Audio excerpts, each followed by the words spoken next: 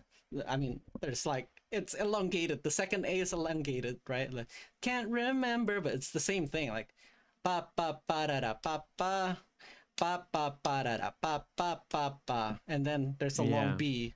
Ba ba da da da da ba ba da da ba ba da da da.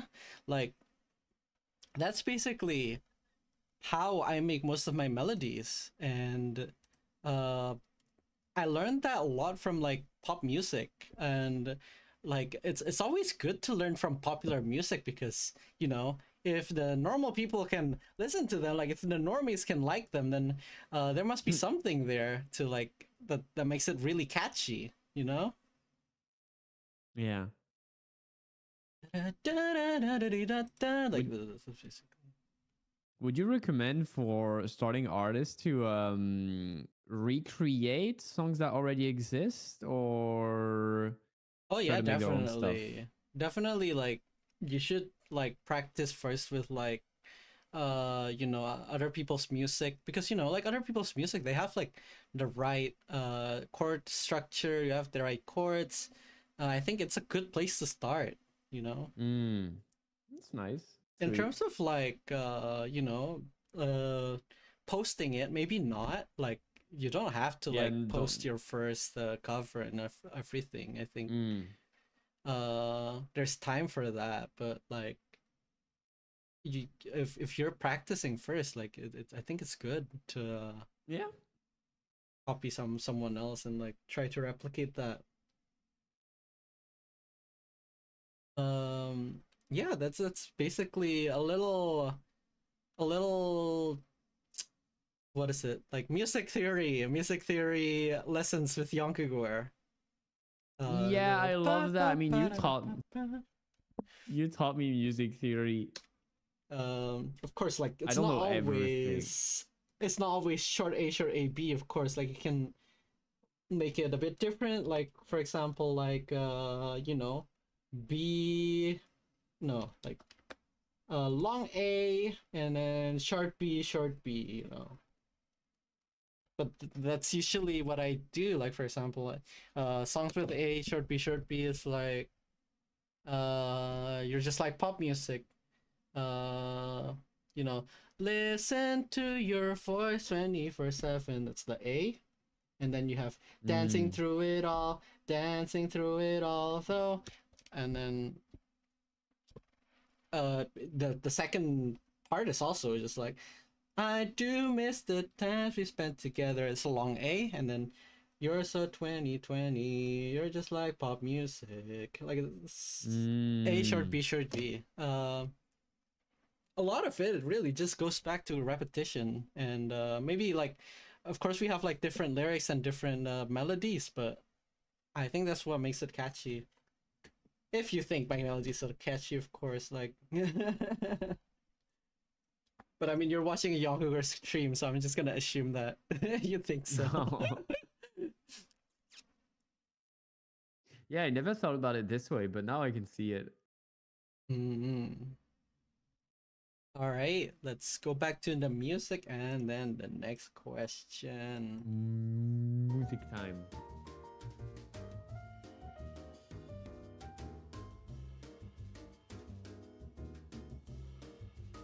Okay, what's next? Do the different Yon cats represent different personalities or emotions of the same characters? I think I've basically answered this like last time. Like, think of my characters as like characters in a movie, and Yon as like an actor to these movies. Like I could star in a movie as like a depressed clown wanting to end their life, or maybe I could be like in a different TV show, like as a detective, like trying to find what's wrong with like, you know, what happened in the past. Like it's like played by Yonkugor, but it's like two different, you know, characters in a way. Yeah. I don't really see them as like of course like they're all like different characters in terms of like their personality, how they act, because you know they're two different characters from like two different movies, but it's still like played by the same person. That's a fun way to see it. Yeah.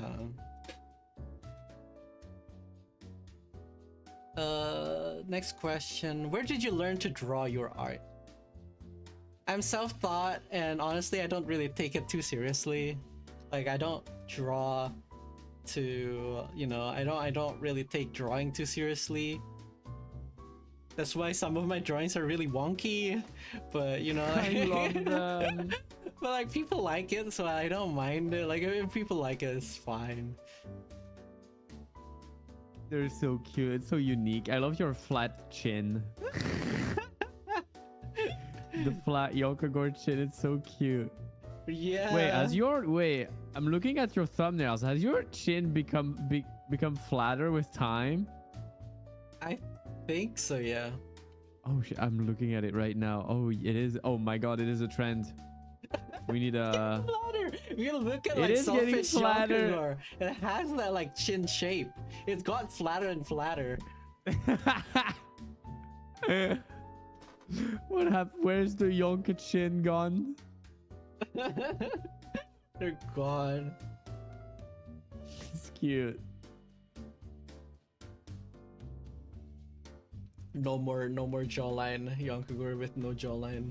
I think like I like the idea, like I like the chin at first, but then like I feel like it makes it very like less catty, I guess.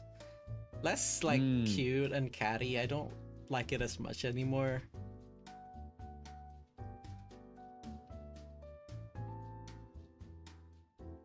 Okay, next question. How does it feel to work with the people from the MV Memory Merge?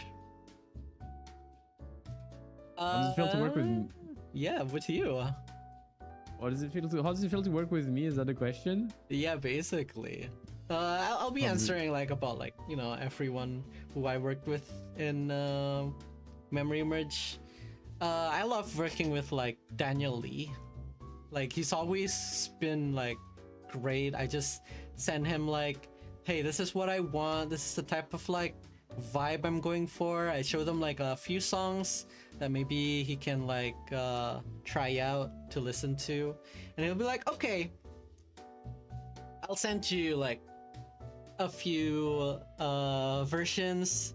Let me know what you think. And then he usually sends me bangers, and I'll be like, okay, Yeah. thank you. Daniel Lee moment. Right, it's too good. Arch, who did the little detailed sketches of fish, they're really cool. Like they've always like been really good at like these really detailed sketch style. So I thought it was like really like it's perfect for like Memory Merge having these like papers and like stuff coming around. I like it. It's like encyclopedia kind of thing. Yeah, Arch's art is too good. Right. 'Cause I needed lots of assets for Memory Merge, and I got you, fam.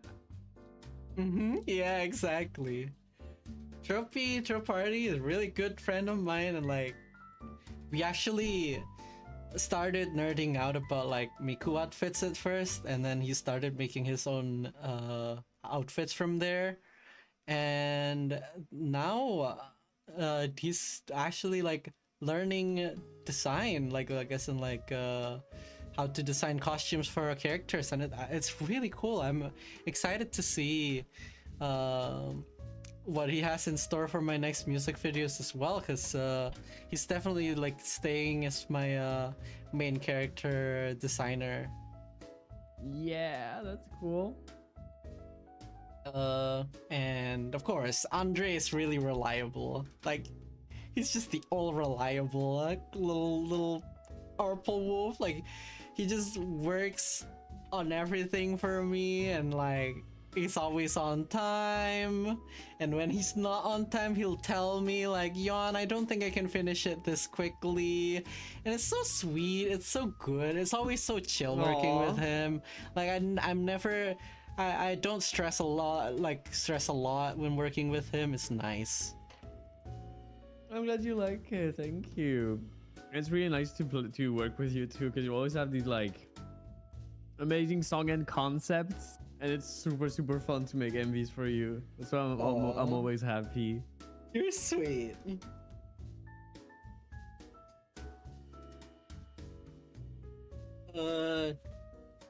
What do you love about Rain? No, this is, I mean, I like the idea of like dancing in the rain, right? Like it seems so fun, but like I hate the idea of like getting drenched in water. Yeah, that's painful. It's feeling annoying. Cold. Exactly. The coldness of it. Do you have any wish or goal for next year? I want to make a new EP, but I'm also just not sure because I feel like I have so much to do, and I don't think I can finish it by next year. But you know, I listened to like Ivy Combs' album, Raised by Aliens, recently.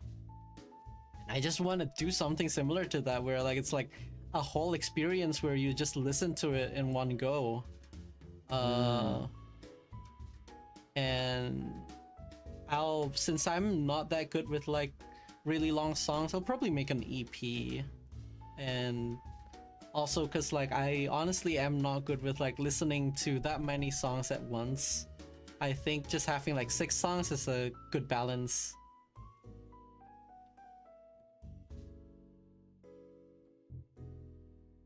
Little Yonkagore EP.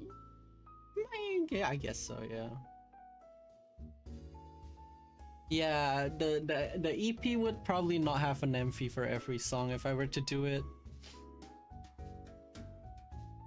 Number 10, is there any connections between songs? Some are there intentionally, but most of them aren't. Like, it's feel free to speculate about it. I always find it really interesting when people try to like connect the dots between 2 songs and another. Like I think a really popular one is like that Selfish is that Conflict is actually singing to Selfish, which I find really fun, right? Like the idea is really fun. I'm not gonna like say that like it's canon or anything, but I just, whenever I read those kind of stuff, it's like it brings me back to like my, like, you know, the days of like me reading, not reading, I guess, like watching those like funny Toho music videos of like, you know, stories that never actually happen in the game, but like they just put it there because it's fun. I also love reading the comments of what people think MVs mean. Exactly, it's just fun.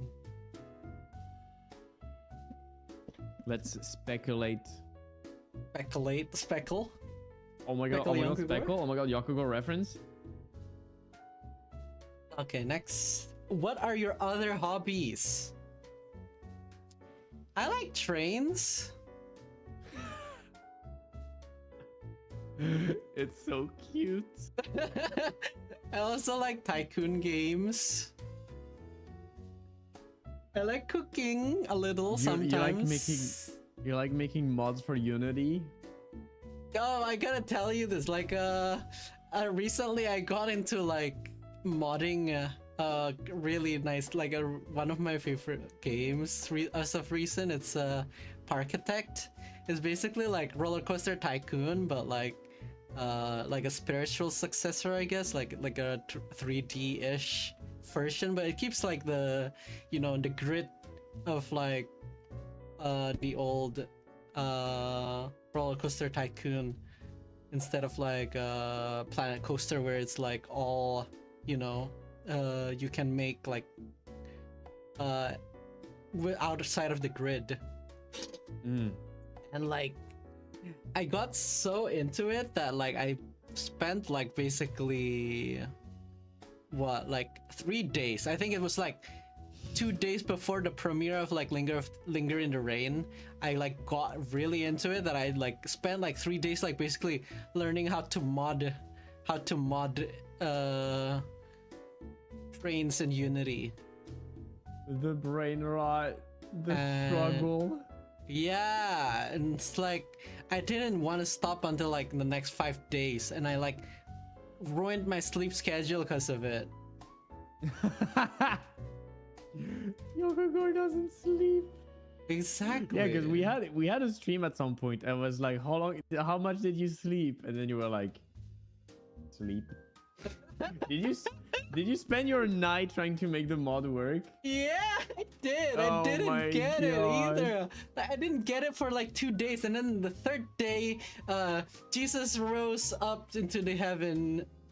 No, the third day, I just went like, whoa, this is how you do it. And then I finished it, and I made a mod out of it, and I was like so happy. I was It's so happy. Cute. It's adorable. And then I was like, finally, good rest.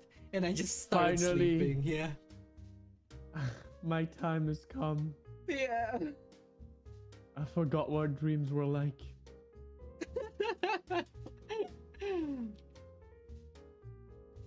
Okay. Number 12.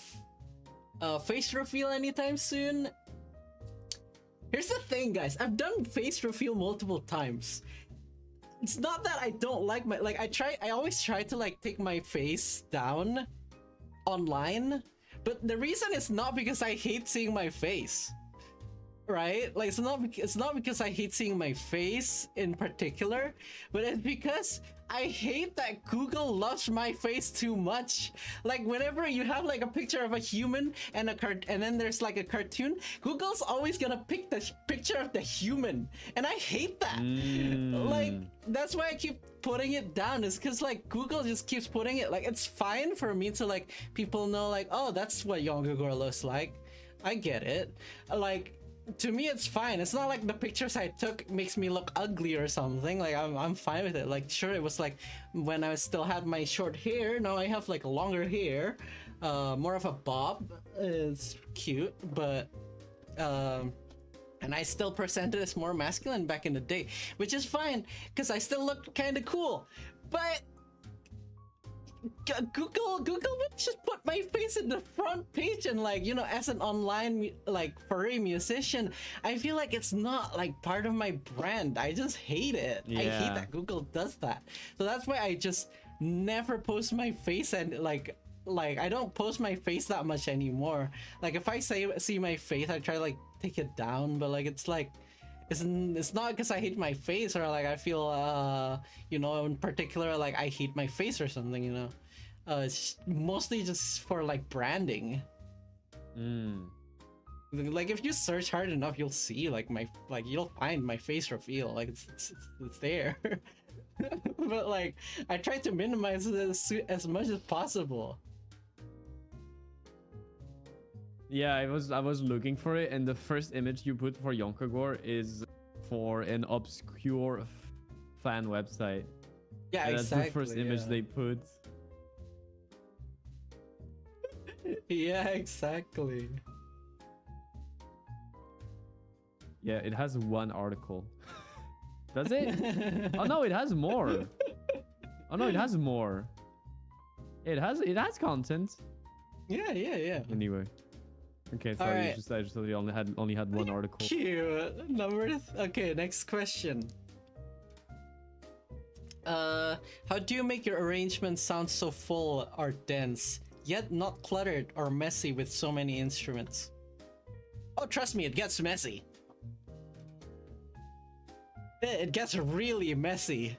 Like really messy. I just, you know, like, especially like if you listen to Linger in the Rain during the ending, like the part where everyone goes like, there's like the guitars going like,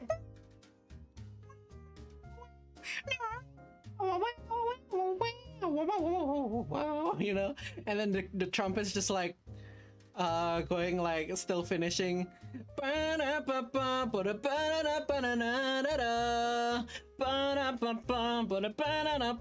then there's like what, like 7 people singing like, not just to remain, to linger in the falling rain. And then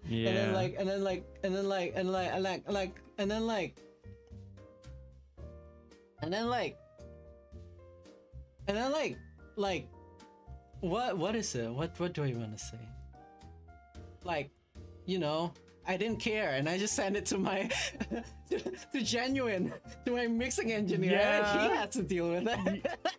You get Genuine to clean your mess. Yeah, I don't like. I was just like, okay, I'm gonna pay you for this, so could you do it? And he's like, can you help? Roger. So and I was like, okay, I don't have to deal with it anymore. Other than the fact that, like, you know, I can listen to it and then be like, Genuine, maybe you could change this a little bit. And then he'll be like, okay, boss. Thank you, Genuine. But yeah, it's all thanks to Genuine. He has to deal with it. Of course, like, to minimize, it's always good to have, like, you know, each instrument has its role and like its place to shine. But I don't always do that, you know. If anything, I don't really do that most of the time. Like,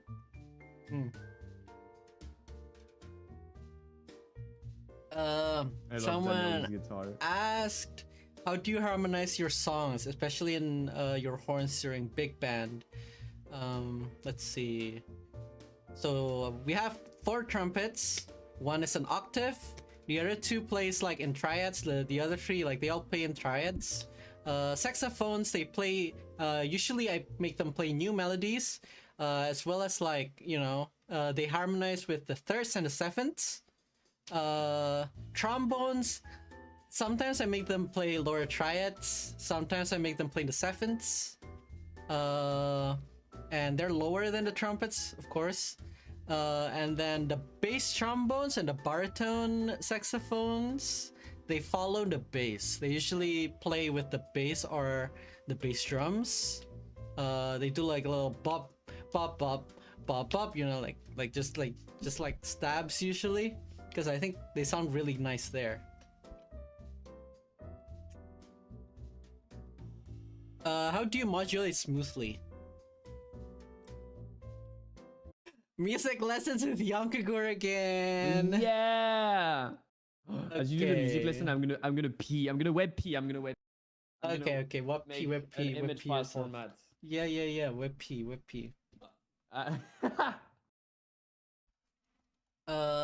So, modulation. Let's talk about that. We're talking about modulation during memory merge, right? So I think memory merge was like what? Ba ba ba. I think there was a reason they were thrown away. Let's raise it up.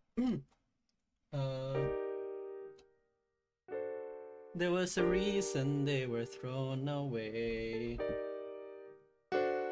Why they were locked behind from my display. And then it goes like what is it? A third up? And I don't know, in minor songs, going a third up just always works for some reason. And what is it? Like, what's the so like you have like this and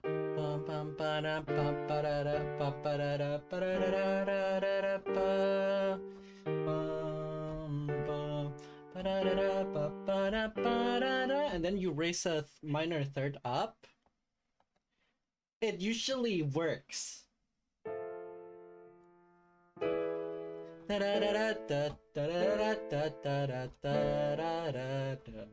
Na na na na na na na na na. And the reason that last note works is because if you were to do like la la la la la la,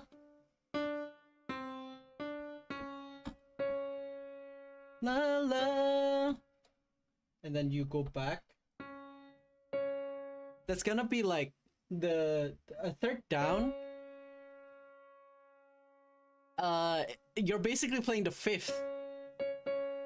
You're playing the fifth of like the next chord, and that's basically how like going back down in the minor third works. If you go back up, if you go up a minor third, and then you sing a one, when you go back down, it's gonna be the third of that minor key, and that's why like minor thirds usually just works really well. As for like Linger in the Rain, I honestly don't know what the hell I did there. It just worked in terms of music, and I was like, and I just enjoyed. Like I just used some random like chords that I thought felt nice, and then I realized, oh wait, I'm in a different key. How did that happen? Turns out it's just like a perfect fourth, which perfect fourth is also just a really good, really easy place to go to with modulation.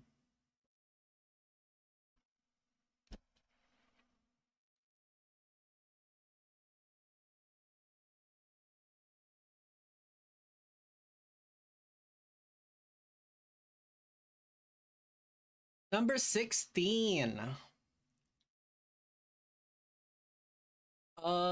Wait, let me turn back on the music. Okay, number 16. Any songs you'd be fine with someone covering? I love it when people cover my songs. I think like it's always nice. It's always like I love listening to people's covers. Of course, like if you're gonna like cover any songs on YouTube, like it's always good to like have basic knowledge of like, you know, singing or music theory, because people will be listening to that, right? Like I've had my share of like, you know, posting my old songs, and I was like, I didn't know anything about music or singing, and so my voice was terrible. I was off key, you know.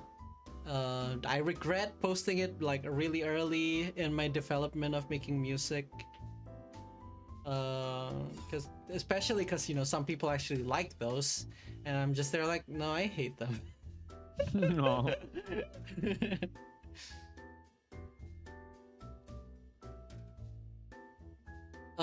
But yeah, I think it's always nice to see when people make covers of my song.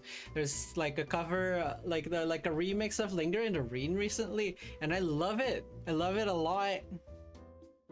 It's like not the type of music I usually listen to, but like I find the craftsmanship like so cool. And then there's also like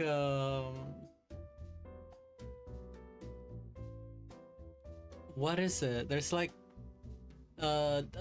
cover or remix of like you're just like pop music, which I also really like.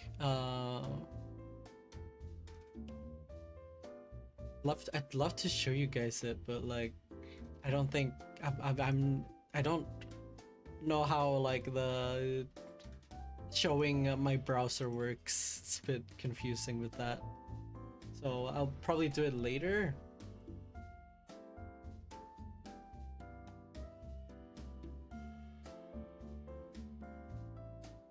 Or actually it's a remix, right? So like I don't actually need to like show the music video by itself.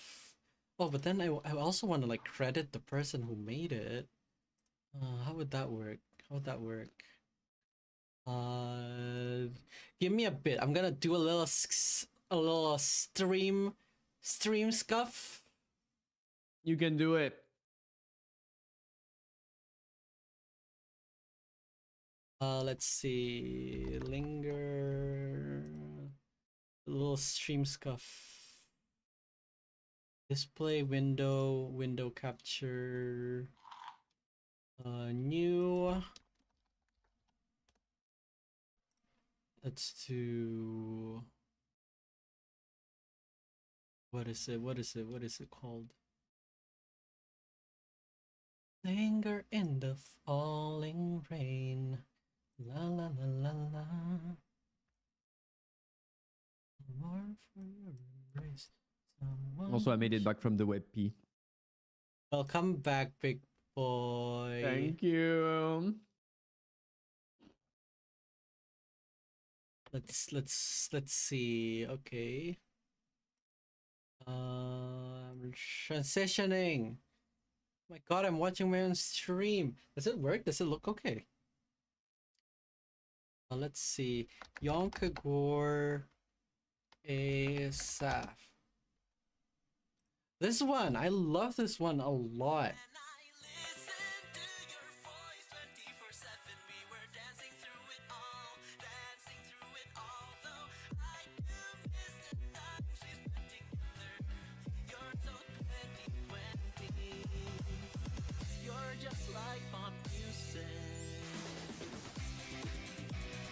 It's the good. It's the good.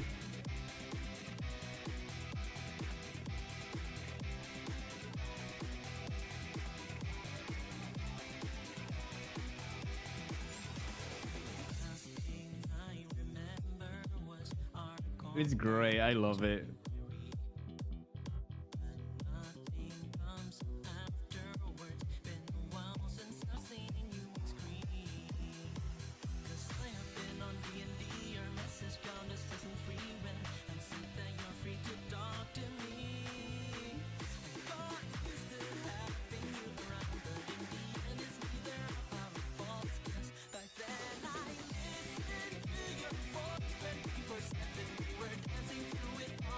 Clap. Clap.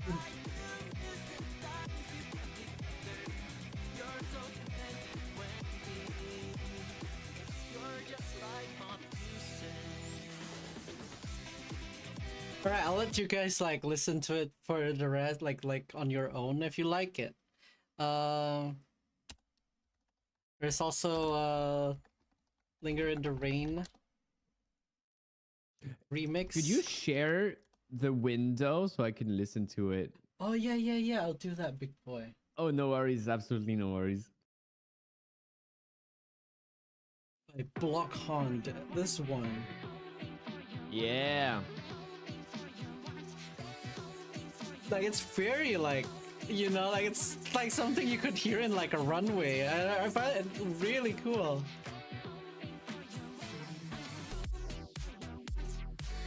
It's too good.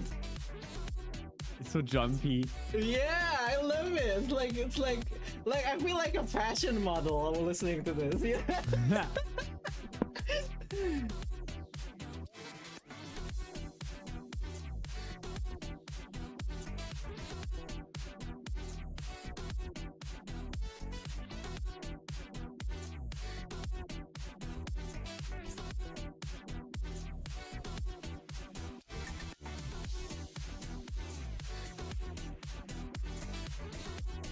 Can we have some dancing emote in the chat? Yeah. Is there any dancing emote in YouTube? Is there even any dancing emote? Yeah.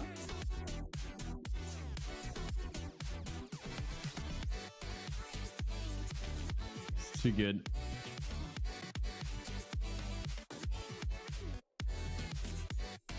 It reminds me of the conversation we had, Yonka, about I got into city pop because I found the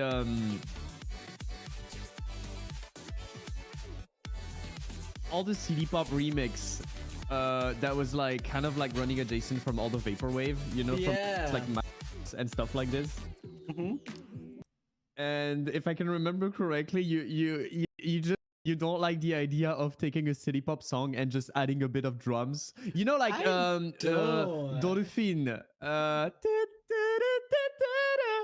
You know, I hate that. They take the original and they add a drum behind it and it becomes a TikTok sensation. Exactly. Like I don't like that, but like like this one's like so cool. No, this one is great. This one is great. It just reminds me. It's just that I kind of like it when they take some city pop and then Yeah. I just add a drum.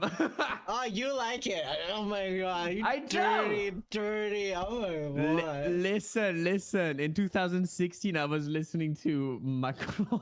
Oh my god. This is how I got into city pop. Inferior taste. I know. There's also Circus Hop of his channel, I think. The NES cover of Circus Hop is so cool. Yeah.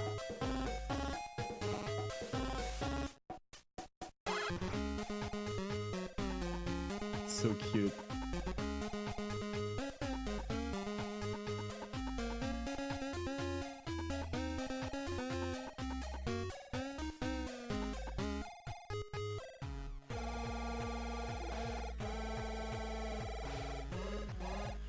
Oh, you can even hear it behind. Yeah, you can hear it a little bit. They said it's like some kind of like what is it? It's like some kind of trick, so technically it's playable in a NES. Is this playable on the NES? That's too good. Apparently. All right. Yeah, feel free to like check that out. I'm gonna take the Chrome out so you don't accidentally see like some random stuff I'm searching. Not that it's usually Yokogor, bad. show your search history. No, Nora. We need to see. Also, I've been seeing Puppy Boy ask the question: are we allowed to use similar idea for characters? I'd say yeah. I mean, you can. Like, my characters are really shallow. Like, I mean, if you're gonna like make a writing about like something that's similar to like what my characters, you know, experiencing, like of course it's fine. It's just not like, you know, like of course, like it's like that fucking you can copy it. You can copy it. Just change it a little bit. Yeah. Here's my copy, but change a few things. Just change a few things, you know, like, and it, like at the same time, you know, like having memory problems, having like being a minority in country, being abandoned by like feeling you're abandoned by your loved one, so you end up just like what is it, shielding yourself from any kind of love. That's like it's all just like concepts, right? Like you can write anything with it. Like feel free. I don't feel like it's something that's like everyone can feel that, I think.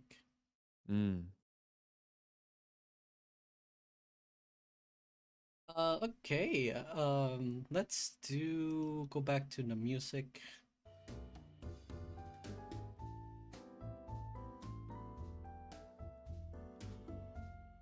Okay, next question. Do you have any preferences for certain music genres and why?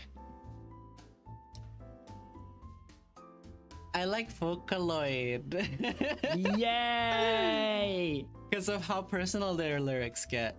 They tend to be like really, what is it? Like personal, basically like venting out their feelings. I think that's like one of my favorite parts of like Vocaloid. Which like very, I guess, similar lyric writing style to what I write, you know. Because I'm really influenced by it. I love it too. Yeah, I also like J-pop and idol music, just cause like their pop melodies are so catchy. Like I remember when we started talking about Vocaloid, told me you were more into idol happy songs, and I was more into dark, edgy songs, you know, in terms of Vocaloid. Yeah. But you've kind of converted me. You've converted me into the happy Vocaloid songs. I mean, yeah, like I mean, I've always liked dark vocaloid songs as well, right? But like, you know, idol music and J-pop music, it's just like pop music, but like it's a bit more complicated than like Western music like in pop terms music. of it's a bit more Google complicated in the chord structure, which I like compared to like Western music. Not that there's anything wrong with Western pop music. It's just not my type of music to listen to. Yeah, same. Let's say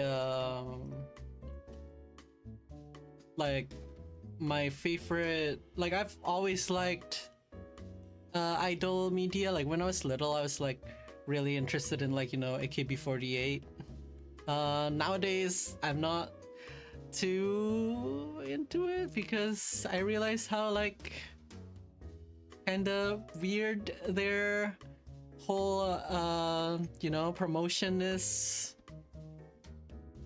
But you know, as a kid I was just like, oh, a cool song, I want to be an idol too. But you know, Yeah. I grew up as like a boy, you know, it's just kind of like I just, you know, like dance in my room and really not really do anything about it.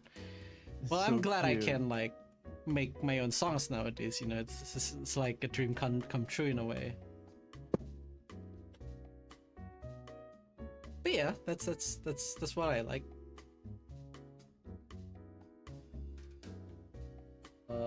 Let's see. What is my next question?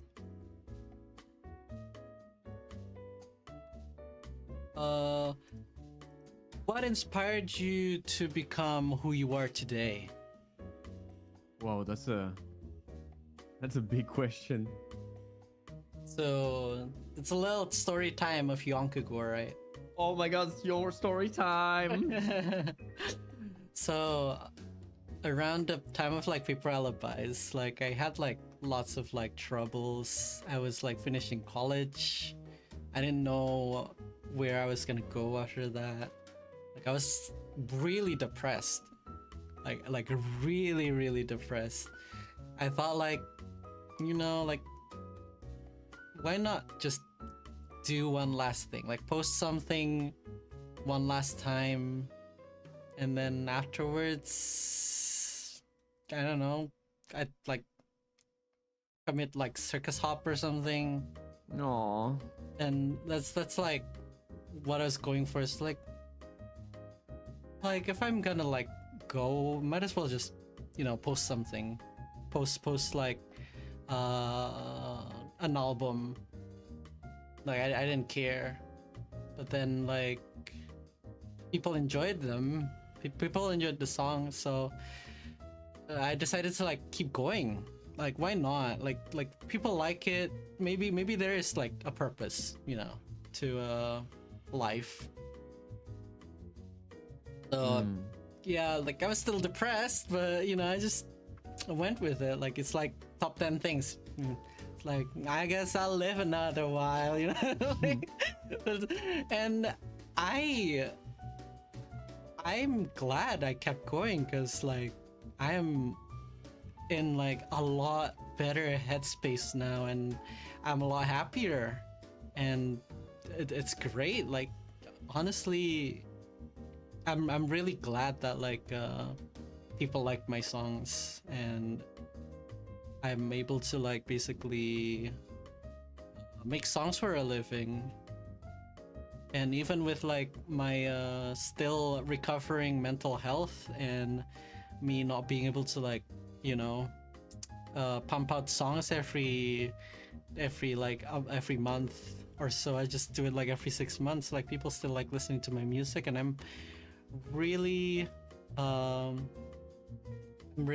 grateful for that. But yeah, that's basically what became of me today. That's how I became Yonkagor. Yonkalore. The Yonkalore. I'm glad you're here and I got to meet you. Oh, thank you. I'm glad I met you too. It's so sweet. It's so nice. All right. Are the recent songs fictional or based on true events? A lot of my songs are exaggerations of my feelings.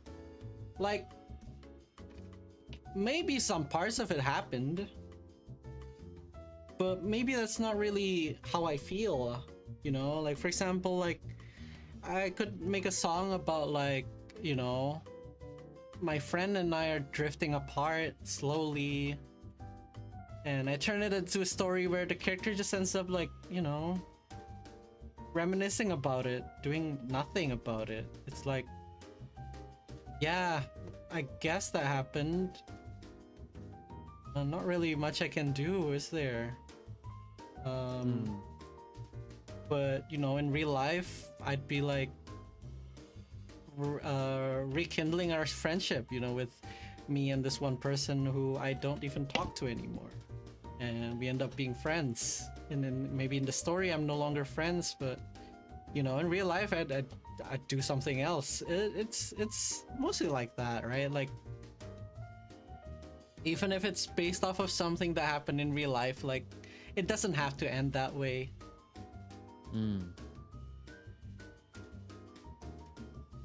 Why was a vampire squid chosen to be the main fish in Linger in the Rain? So first of all, they're a solitary animal. Second of all, the umbrella theming. Someone, you know, mentioned that the vampire squid looks like an umbrella, and I should have like made the squid look like an umbrella. I think it's a bit too much, right? Like, in terms of design. But the one thing I do like about the vampire squid is that like, they hide themselves, like they like cover themselves in their own, like, you know, their tentacles when they're scared. Let me find a picture of them if I can find one. Oh yeah, you showed me the animation. You found like a 3D model or something. Yeah. Let me find. Yeah, that looked great. Let me see if I can like show it to everyone. Save as picture yon 1, and then vampire squid.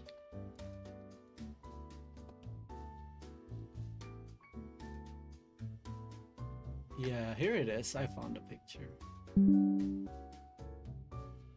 Just give me a second while I save it to my desktop and put it in the screen. Yonka save. Alright.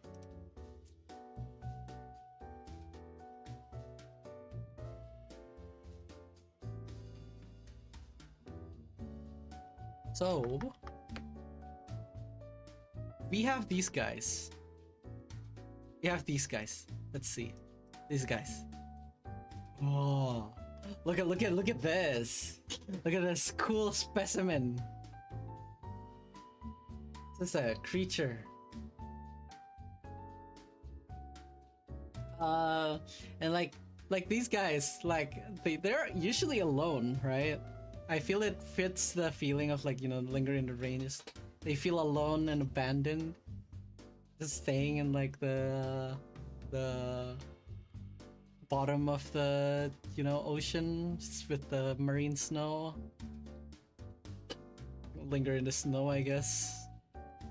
But then when they get threatened, they actually open up their tentacles like this. Like this.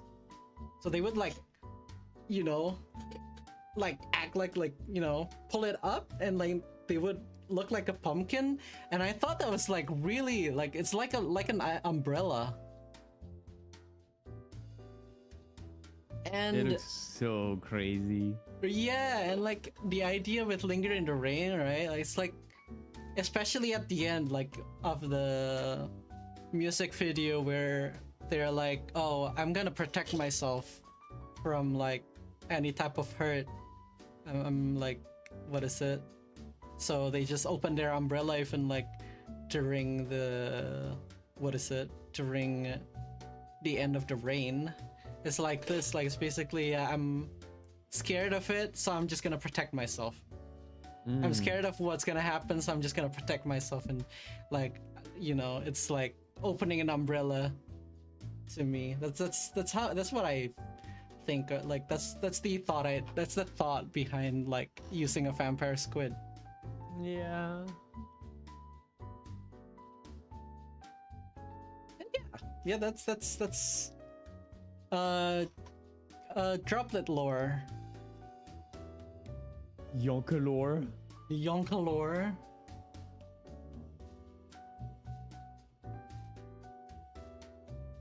Okay. What is the next question? Oh, we have so many questions still. Alright.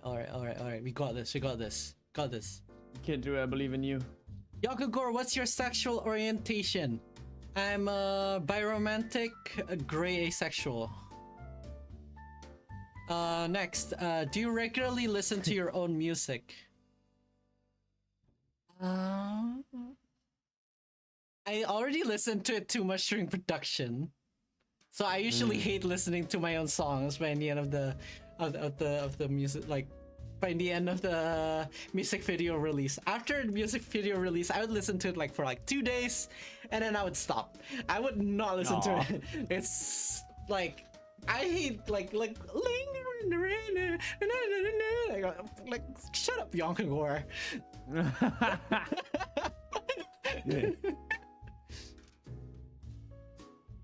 But I do listen to remixes of my own songs usually, of course, like I told you earlier. They're always really nice. And since they're like different from what I have, like it helps me like, you know, appreciate my songs a bit more, because I'm never confident with my songs. Like I'm always like self-doubting myself, like, oh, is it really that good? When people make remixes and like I listen to it and it sounds great, I'm just like, whoa, that's based off of my song. Which I'm glad people actually make these. It's nice. Yeah. It allows you to rediscover what you've done in a way. Is there any canon age of all the Yon cats? Let's say no. They're all like from Circus Hop onwards, they're all like 18 plus. Except for like Beta. Beta is like based off of a high school student, so they're like what, like 16, 17. They're definitely not 18 plus. The other ones, they're all like adults.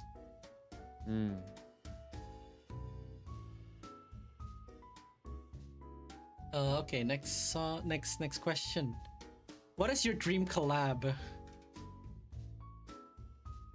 Honestly, probably like my favorite Vocaloid artists, like, you know, Nuyuri, even like, you know, Oster Project, even like my friend Yu would be nice to like do a collab with them. But I think like the language barrier would make it hard. And also like, since we don't really have like a similar what is it, audience, I think it's also gonna be a bit hard.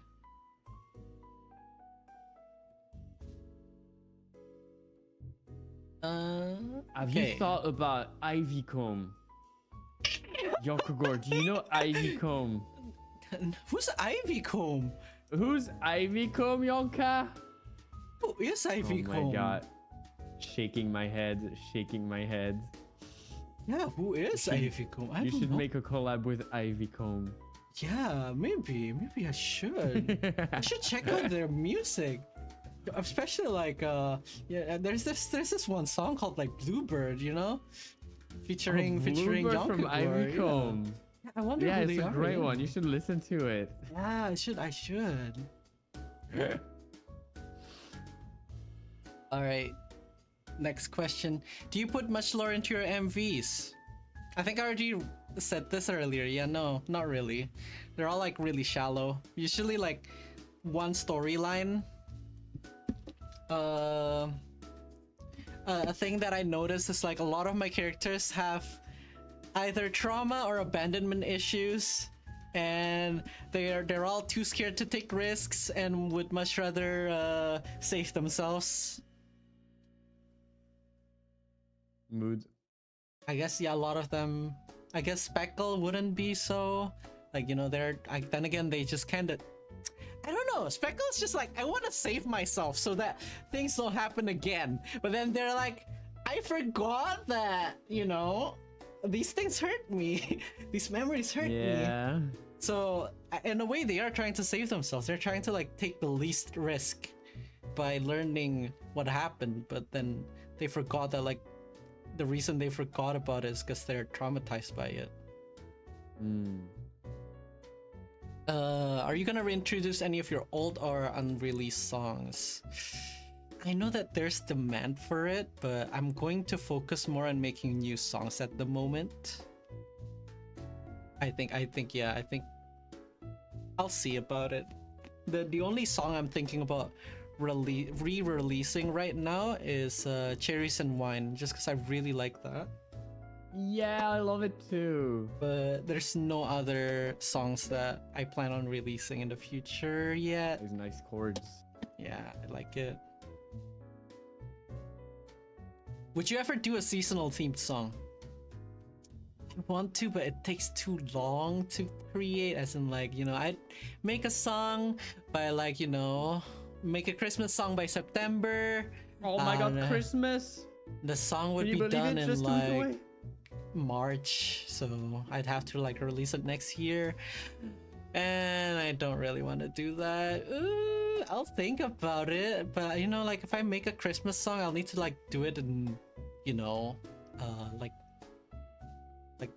way back in like May or August, and then I'll have to like ask Andre to like finish it like before Christmas. It's gonna be too hard. It's too annoying. We'll think about it. What exactly is memory merch about? Of course it's about memory, right? It's merging memories, but yeah, it's mostly about like trauma and memory repression. But I can't go to too much details because, you know, YouTube might kill me, but you know, like if you listen to like the second pre-chorus, like the lyrics of the second pre-chorus, you know, the sinful scars that I'll hold forever, what you did to me, like you could get the idea of what I'm trying to talk about. Okay, next question. Andre does such a good job. Will you continue working with him in the future? Yeah. No, Yoko hates me. Yeah. They're firing me. Nah, I'm keeping. They don't want to work with me anymore. I'm keeping Andre in my basement, so he only works for me. Oh my god, the Yoko basement chat. I need help. I'm putting you in my basement. You're not allowed to get out. Chat, there's not even sunlight. Fine, you'll be fine. You'll be fine. I'll be fine. I'll be fine. Oh my god, the Yoko reference? Yeah. Alright, last question from YouTube that I will read today. My partner and I have dabbled with remixing your music, but quickly realized that it's no easy feat. With all the complex and creative harmonies you use, can you tell us a bit about that? Do you plan it all and instruct people what to do, or do you let them all have creative liberty? So, I trust Daniel enough to work on my songs because he knows how to play with, like, you know, the stuff that I give him, right? So most of the time I just give him the chords and I'll be like, just do this, like 2 chords here. If you want to do a solo, there's like a part here. If you don't want to, like, that's fine too. But I know you like doing solos. I know you like making solos, Daniel. And then he just goes like, okay. And then he sends me like maybe like a week later. It's like, Yonkagor, I finally have the time to play guitars, and here you go. And I'll be like, Dan, this is too good. I am going to have to I'm gonna have to, you know, tell you to like, you know, stop working on it because you already worked on it enough, and I'm going to pay you. You know, that's basically it. And it usually works out. Like sometimes there's like, you know, problems, but like as in like, you know, I want something else, but he's usually good with it. And but like when working with like other people, I tend to be a bit more controlling because I have my own visions. Like for example, my saxophone player, I've only worked with them like twice on You're Just Like Pop Music and Linger in the Rain. They did really good with Linger in the Rain and You're Just Like Pop Music, but all the lines, all the solo lines that is in the song, they're all like made by me. I just like send them basically how I want it to sound, and they would send me back their playing. And that's what I mentioned when you were like singing it with your voice. Yeah. One evening. Well, yeah, that's how it works. Like usually like in the evening I'd be like, okay, I want like a saxophone line. How would it sound? And be like, I don't even know if my noise suppression is killing it, but like that's basically it.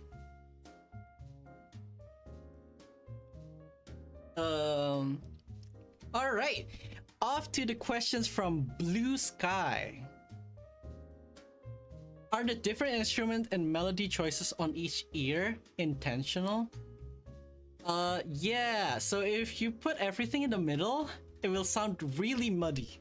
Like really muddy, especially with the type of music that I make. I think older songs, they tend to be able to do it a bit more just because like, you know, I think like they're not too worried about like the mastering and everything, so they can just like make it like really loud at certain parts and not make it sound too muddy. That's why like you have like classical recordings, but that's also why classical recordings tend to have like really big, like, you know, you have to like turn it up, turn it down, turn it up, turn it down when you're listening to it outside, because, you know, they like their dynamics. But nowadays it's a bit hard to do something like that because, like, you know, people kind of want to hear everything. So yeah, also like in real life, if you're listening to a band, you know, you have the band, like you have the drums in the middle, and then you have the vocals in front of it, but then you have like the guitars maybe on the left, and then you have the pianist on the right. It's the same idea. Like you do something like that too. I guess horn sections usually in real life they'd be like in the same area, but you know, since it's digital, having just like the horn sections on like one ear, that's gonna make you that's gonna make you crazy.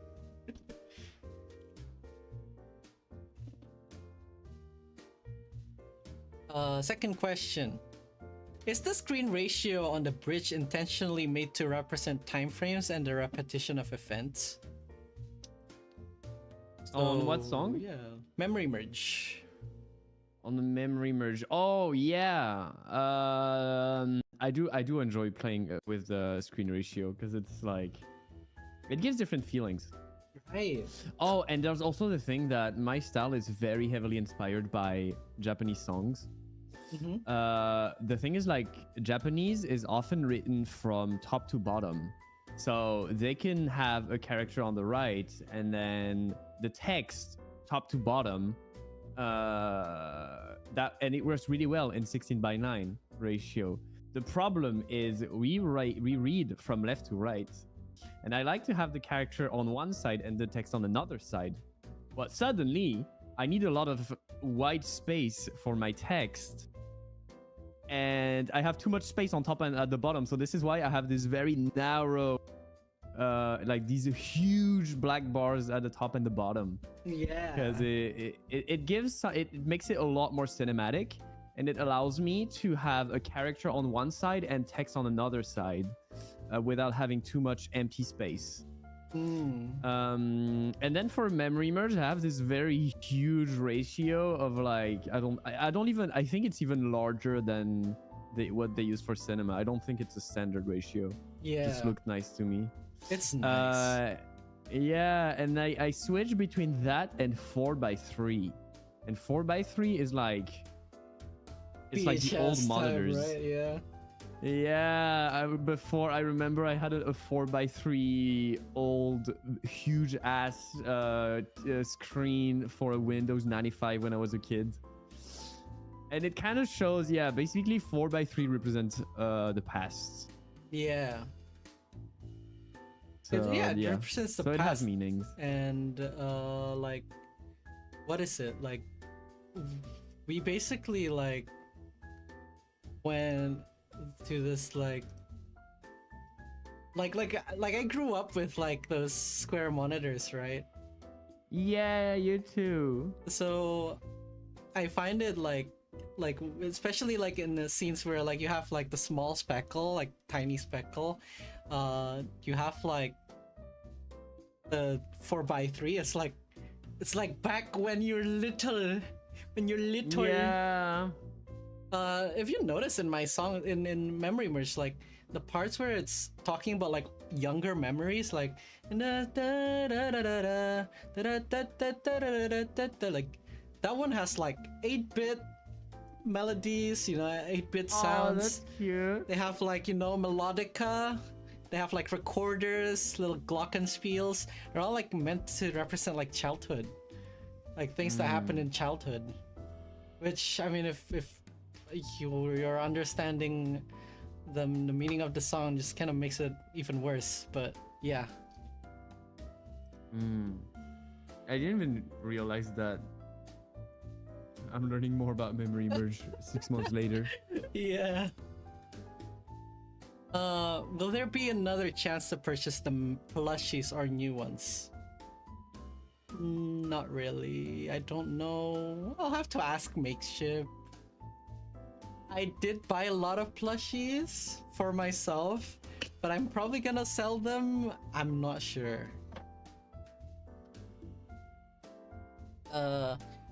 With Memory Merge and Linger in the Rain, do you do the storyboard or the lyrics first?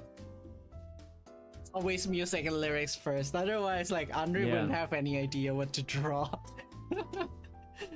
Like, once I start the MV, the song is basically done. Maybe it's still the demo vocals, maybe it's not mixed, but the whole song is there. Yeah. So what you do is you send me all the lyrics, and then I put them in a document, and then I start to take notes, and we start talking about the meaning of the song, and sketching some concept. Too good. Andre is too good with storyboard. What do you guys think of like the new storyboard lines, like with the, what is it? How, you know, my old videos were all about like, you know, mostly typography, but ever since Silly Plans Revisit, it started to be a bit more about like, you know, like there's like a storyline to it. Like what do you guys like? Do you guys like it? I'm also curious. I think people love it. But yeah, no, it's nice to find ideas. Maybe sometimes it's too cinematic for my own good. Oh yeah, you work really hard on it. It's nice, yeah. The animation arc is crazy. Can we have a proper behind the scenes for Linger? So I won't post the full storyboard, but I'm planning to post tonight a YouTube short with the comparison between Linger and the storyboard. If that's okay with you, Jan? Yeah, go ahead. It's just gonna be the first minutes. Oh, here we go. We have the results for the vinyl poll. Did you make it like 2 hours? I just forgot about it. Me 51%, so you had 2.5 votes. Me 51%. I don't have a record player 45%, and not me 3%. Still 1,000 people who wants it. So I'll think about it actually, considering that's only the people watching the stream right now. Yeah. Okay. Number 5. Why did you rickroll us?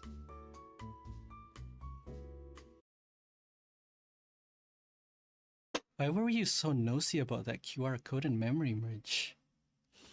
Speckle was so nosy about their memories and they got re-traumatized. You're lucky. You only got Oh my god, rickrolled. Speckled traumatized by Rickwell. Is that of it? Yeah. That's what happened. That's the memory they were trying to suppress. Yeah, it's just rickrolling. Oh yeah, by the way, for the super in-depth theorists out there, there's 2 QR codes. And they were like, what does the second QR code mean? I think I already answered that question, but I want to answer again. So at first I put the QR code in one of the papers. And then I realized that it wasn't readable because it was not contrasted enough. And I was like, oh wait, we can't read it. I gotta put it somewhere else. And then I put it somewhere else where it's more readable. But then I was too lazy to remove the first one. I was like, hey, you know what? That's another paper that I can use for the background asset. So I just kept it. But it's basically the same one. It's just that I was too lazy to remove it. Yeah, basically, it's the same one. It goes to the same place. I think you also sent me a bunch of different QR codes that go to the same place. That's Yeah, I just made it like easier and like bigger and bigger, so it's not too complicated. Oh yeah, at first you sent me ones that was like super big, and then you sent me different versions, and it was simpler and simpler. Yeah, exactly. How did you learn to sing? I had singing lessons when I was a kid. I don't think I'm that good at singing. Like, I'm trying, but I mostly see myself as like a songwriter.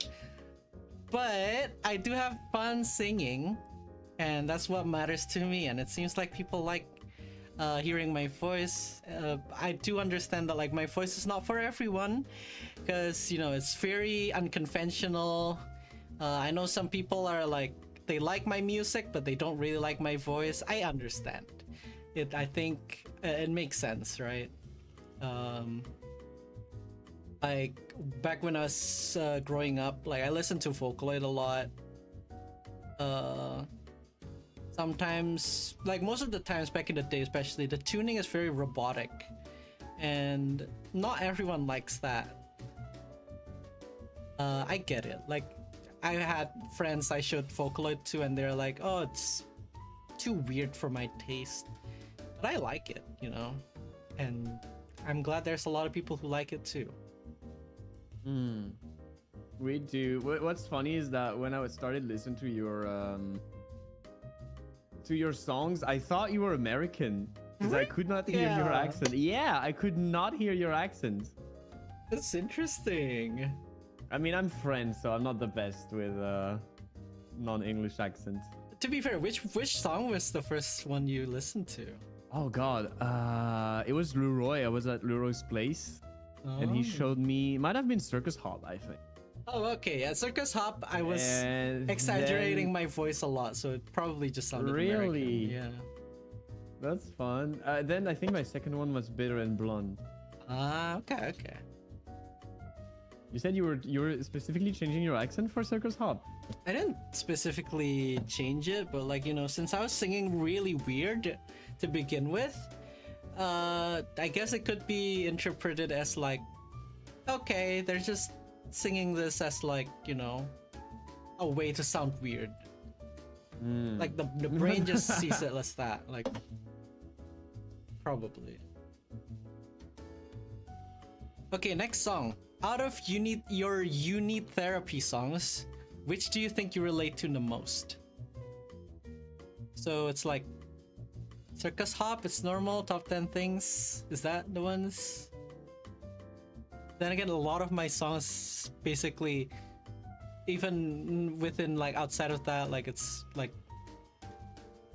kind of don't relate to it. I'd say I don't actually relate to it as much nowadays. Like I don't really have like relate to any of them anymore.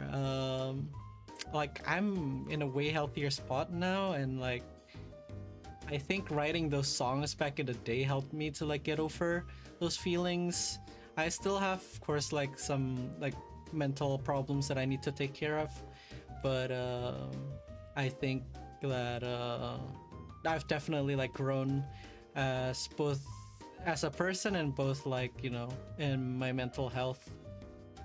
That a lot of my older songs I don't really relate to that much, and when I listen to them I just go like, oh yeah, that was a feeling I felt, and it's still a good song to like dance to and like hang around to. That's why I don't really think too much when I'm listening to songs like I've tried so many times. The song literally played in the background. Yeah, yeah, that's how I feel.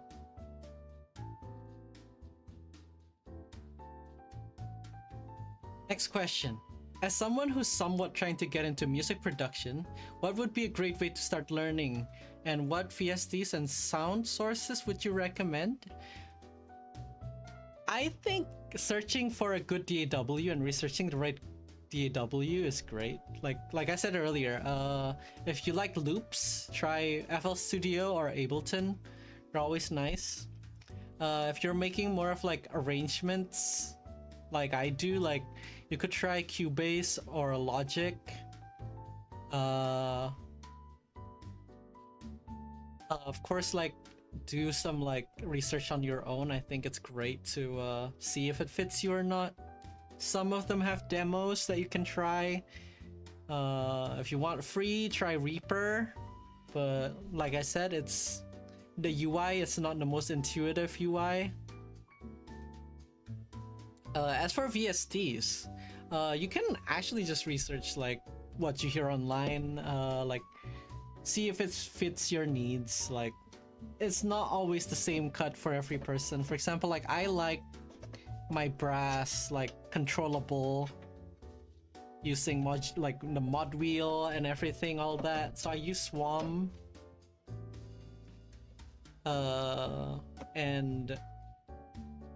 But like, you know, you don't really need good VSTs to make a good song. You just need to like, you know, learn the basics of music theory and like, you know, write it down in DAW form, and it might work. I've actually tried FL Studio once, and using the default instrument, it just sounds ass. But I have no idea how to make music. Oh no, you're great. But it just sounds so robotic using the default tools. Like I don't know how to make them sound good. I mean, like FL Studio, especially with the type of music that you like in particular, Andre, like I really don't think like FL Studio has the best instrument, the best like starting instruments for it. Right. It's a bit harder to like, you know, make things like sound like, you know, not MIDI, I guess, in a way, if you're trying to do like this kind of like stuff. Yeah, piano arrangement style.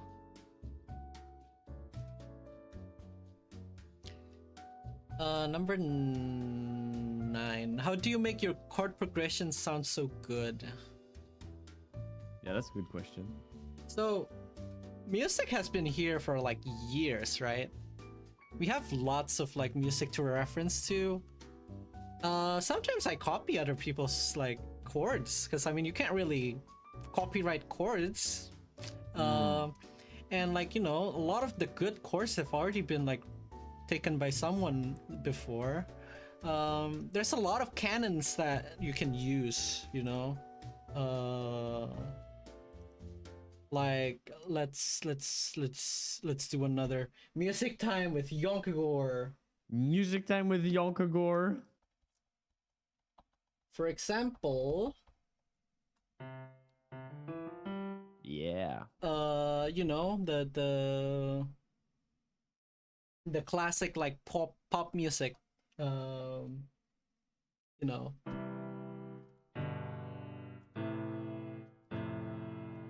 Like that's like in every pop music. It's like the four chords, like the.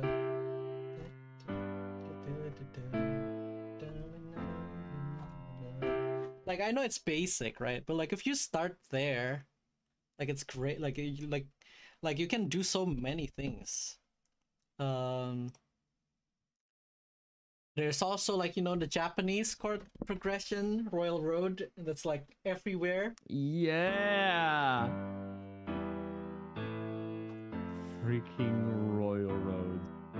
Like it's literally in like what is it? Never gonna give you up, never gonna let you go. The Royal Road brain rot. Yeah. Yeah, okay, you should not have taught me music theory. Now I'm looking for patterns to compare. Exactly, but it's everywhere. Like you have like really good chord progressions that you can definitely like, you know, learn from. There's of course like 2-5-1s, like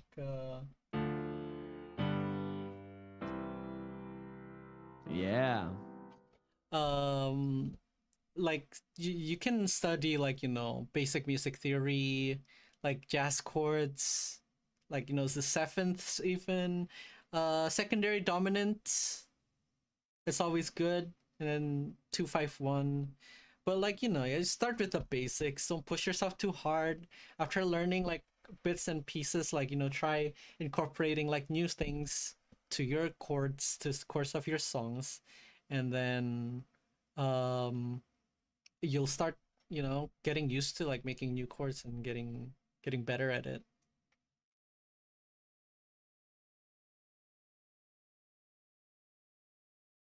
Let's see, music time. Would you ever consider doing collaborative work outside of usual circle of guest musicians? It's hard for me to even collaborate with people in my own circle. Like, I'll be honest, like I'm really perfectionist. I'm too much of a perfectionist. I'm too much of like, oh, I gotta make this right. And it's already hard to like keep track of collaborations with like people I want to collaborate with. So maybe not. Maybe not. Someone asked, why don't you make more happy songs? That's a good question. I mean, most of the time, right? Like, I'm like mentally ill. I have lots of stuff in my mind, and a lot of the times when I make songs, it's to vent out my feelings and to like get over those feelings, to figure it out. And most of the time, like, it works for me. It feels better, and like, you know, I don't really need to vent out being happy, and it's like, you know, like it doesn't mean that like I hate happy songs or that I think happy songs are bad. Maybe someday I'll do it, but I don't think it's like the right time for me, maybe.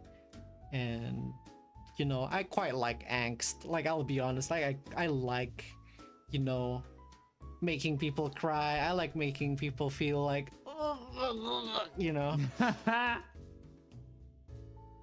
because I enjoy those type of media. Like, you know, like when Project Sekai came up with this like story for Mizuki, who's this like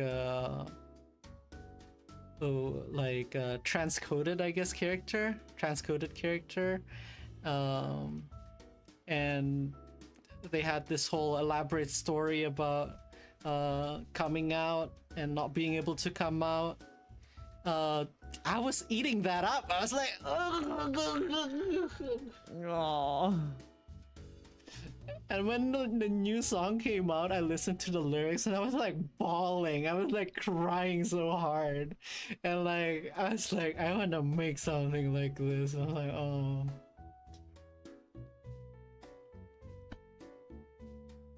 Like, yeah, it's both like venting out my feelings, but also I just like that type of media. Will there ever be a Seabird onesie for merch? I am working on it. What? Do you Seabird hoodie? Do you play any instruments? Ooh! I play a little bit of keyboard, but I don't have the dexterity for it. Like, I'm really bad at like keeping up with chords. That's why I always like record myself doing everything. None of my keyboard, you know, none of my keyboards are like, you know, real, except for I think Paper Alibis and Bitter and Blunt. I had like my college friend Cecilia to work on it.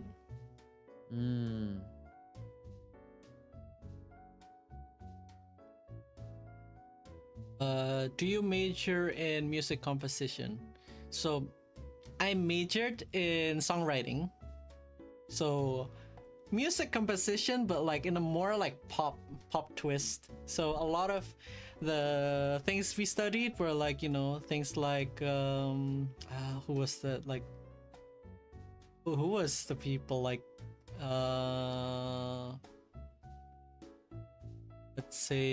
I'd say like David Bowie, like Queen, the Beatles was huge like at school. We also learned like popular, like the popular ones nowadays, like, you know, Lady Gaga, who was it, even Taylor Swift was part of the curriculum. Yeah, like those it's more like a pop twist to like music composition. Which song took the most work in terms of just the song itself? Out of these three, probably like Memory Merge.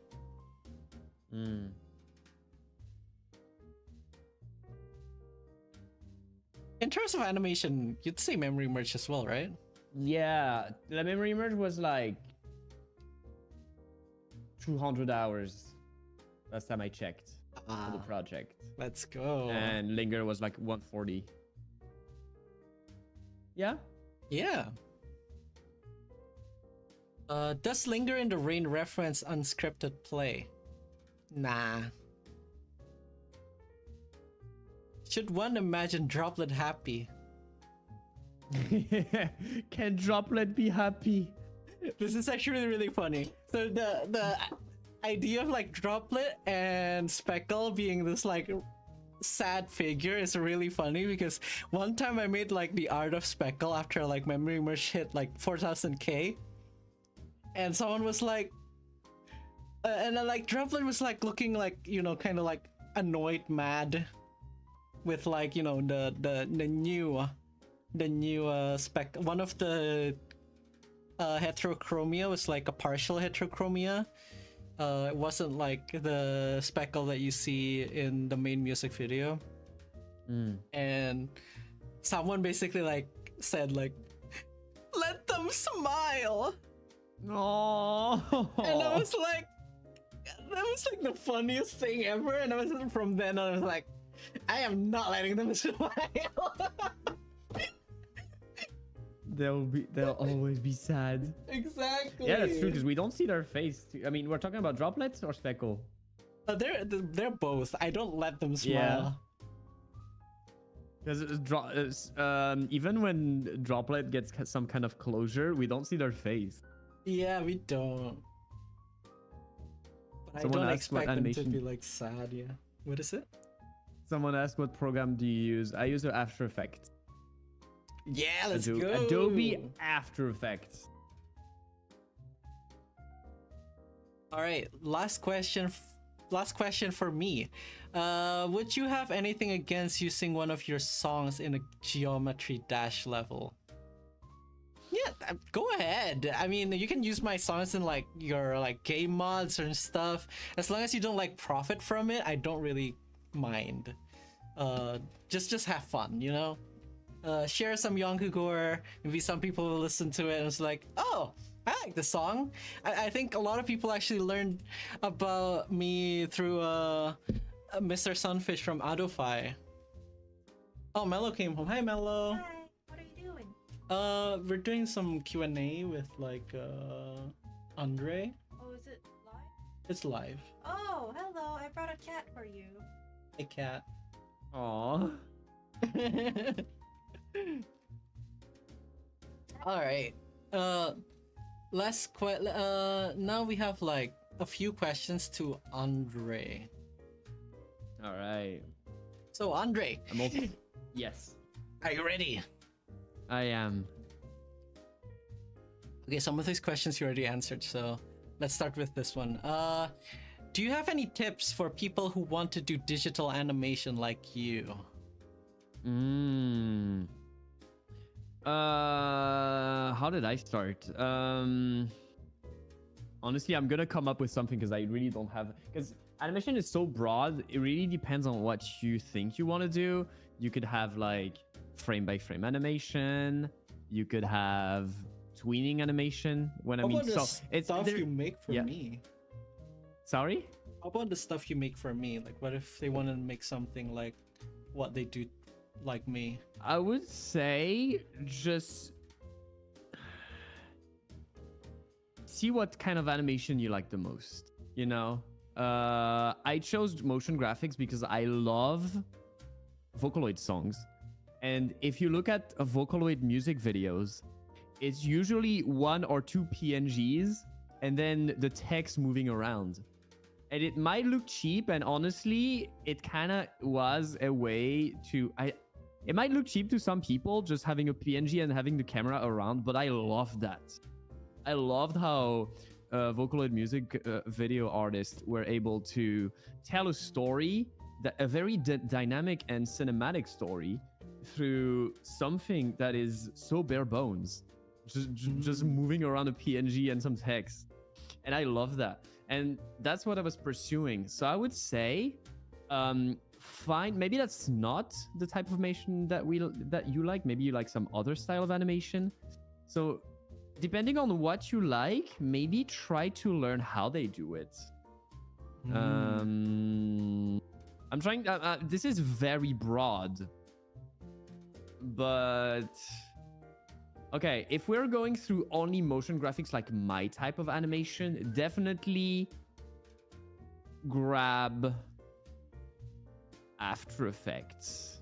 The problem is it's expensive, and I don't think there's a good alternative. Yeah. So I don't know. Tutorials, tons of practice. Yeah, lots of tutorials and tons of practice. It took me like 10 years of animating on After Effects to get there, because I was doing some After Effects before I landed that as a job, and then that was my job for 7 years. Yeah. So yeah, it's such a broad question. I can't answer it properly. You're fine. It's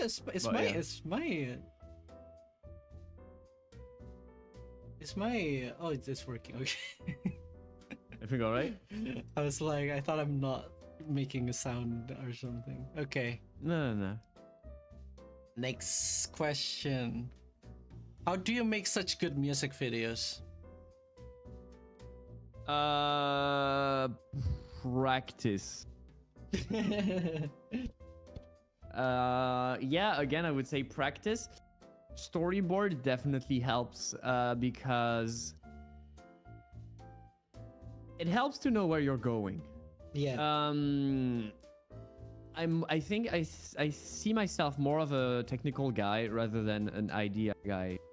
I think there's some type of people who love finding ideas, but they hate making them. I'm the opposite. I hate finding ideas, but I love making them. Like, I love to have a goal and be like, oh, I need to make this. It needs to look this way and move this way.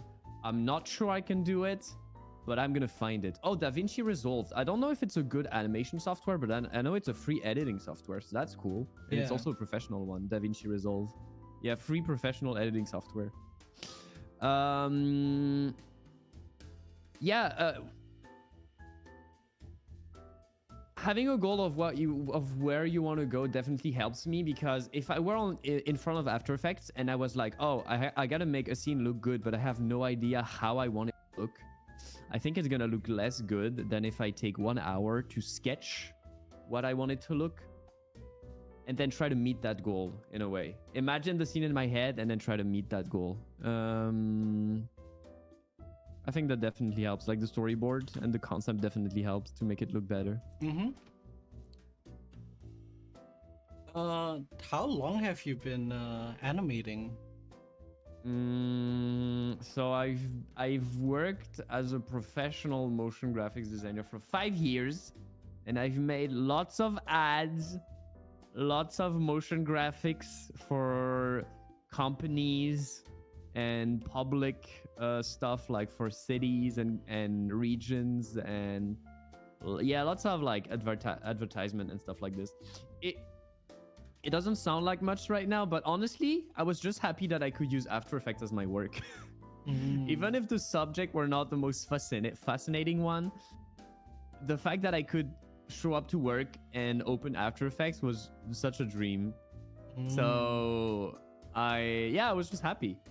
Yeah, and then eventually I just left my job and became a freelance. Yeah. But having this experience of working for 5 years in a company with a manager, clients, deadlines, invoices, prices, time, it definitely helped me be a better freelance, because I kind of understand how the clients expect you to work and how you should deal with projects and time. I see a lot of people who unfortunately don't have the opportunity to work, so they go freelance right after school.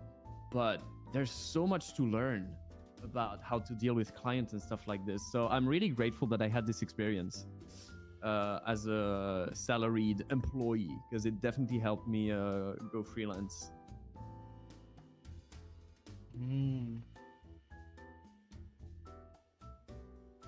Okay, next question. Has Yon ever gotten mad at you for your ideas for videos? Mad? Mad. Chat, Yonkagore is putting me in their basement. You have no idea. I think other than that one time during Memory Merge, I don't think we've ever gotten. Wait, do you remember that one time? I mean, I don't remember it in particular, but I remember you getting like a bit defensive about your idea and my idea, I guess. I have such a vague memory. My memories are freaked. I can't remember anything. Oh my god. But I think I see what you mean. Yeah, I think maybe one day we were like not finding a meeting point. Like we both had a different idea and I probably didn't want to let go. Yeah, I get you. Yeah, that was like a long time ago. And now I'm locked in the basement and I'm not allowed to leave. You are.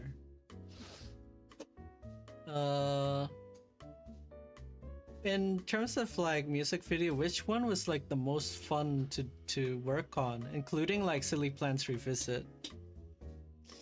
That's interesting, because I would say all the projects I do have a part of fun and pain to them. And I don't think, ever since I went freelance, I'm able to choose the project, so that's great. Yeah. And all of them are both, all the projects I've ever done are both fun and painful. Yeah. It's a great project that I'm happy to do, and I'm happy to produce great images that I like. But it's also like pushing yourself to try to make the best that you can. I don't think there's a project that I've preferred to work on compared to another. Yeah. Everything's been pretty balanced so far. I'm glad you like working on my stuff though. It's always really nice. Yeah, I do. It's really fun. It's like the good amount of pain, as in like you're not letting yourself how do you say, you're not getting too lazy, as in like you still push yourself, but for something cool. Yeah. Of course, of course. I think that's all the questions I have. Yeah. I wish people ask more questions to you, because, I mean, do any of you guys have questions for Andre? I don't know. The chat is doing like. They want the cat here. Let me show you guys the cat. Here they are.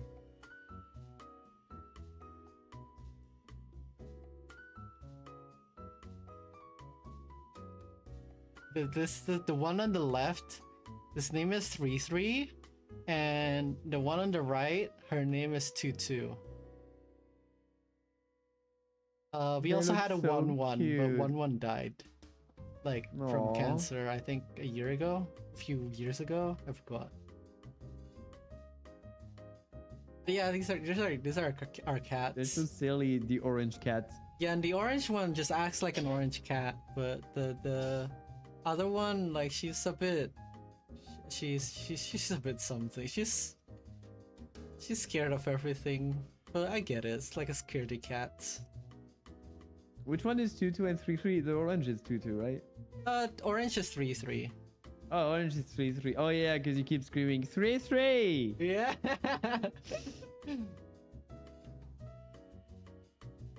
All right, guys. I think that's basically the stream, unless Mello has something to say.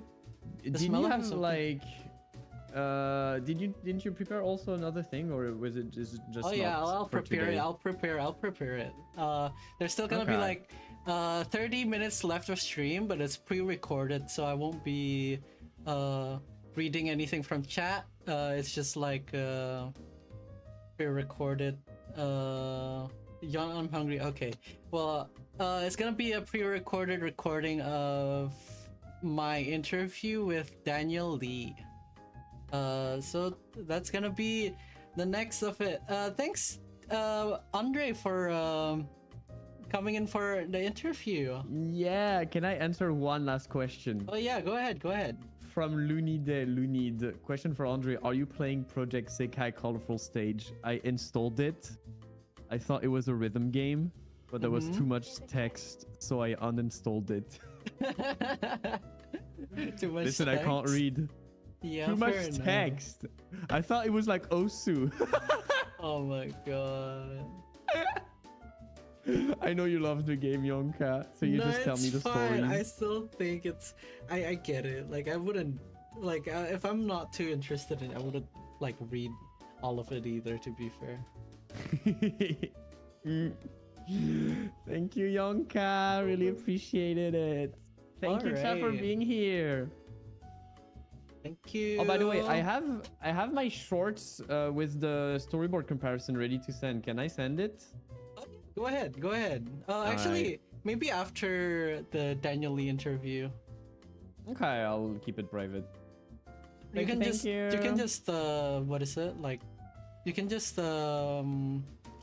what's the word? Schedule it for like in 30 minutes or something. Yeah, I'll yeah, no. Oh, good. Thank you. Okay, bye, Andre. Bye. He's gone. He's Cat. gone. You got a cat? I got a cat. You got a cat? I got a cat.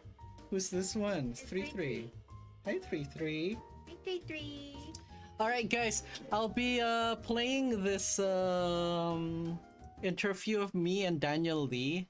I'll be leaving you guys with it, but thanks so much for coming today, and I'll probably like put the VOD up just for this particular stream, just because I think it's like very like I think some of you guys wanna see more of it, which I find like, you know, it's a 4-hour stream. I don't know how you'd be able to do it, but okay. Here, let me test the audio real quick. Hi Dan, okay, that's way too slow. Hi Dan. It's a bit too low as well. How are you? Let's do 76. Hi, Dan. Okay, there you go. Hi, Dan. Okay, here's a pre-recorded Daniel Lee interview. Thank you, guys. Let's see. Hi, Dan. How are you? Hey, yeah, I'm doing good. I'm very glad to be on call. Long time friend. It's so funny. Like we haven't even spoken, I think, in years. Yeah, we've always been talking in chat. I have some questions that I want to ask you, and there are some questions that my fans want to know from you. Do you know what a furry is, and how does it feel to play guitars for a furry musician?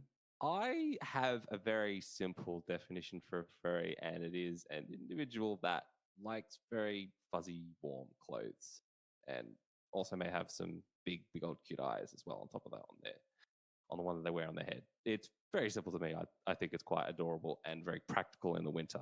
To play for honestly such a prominent figure in the community as well. It's honestly an honor.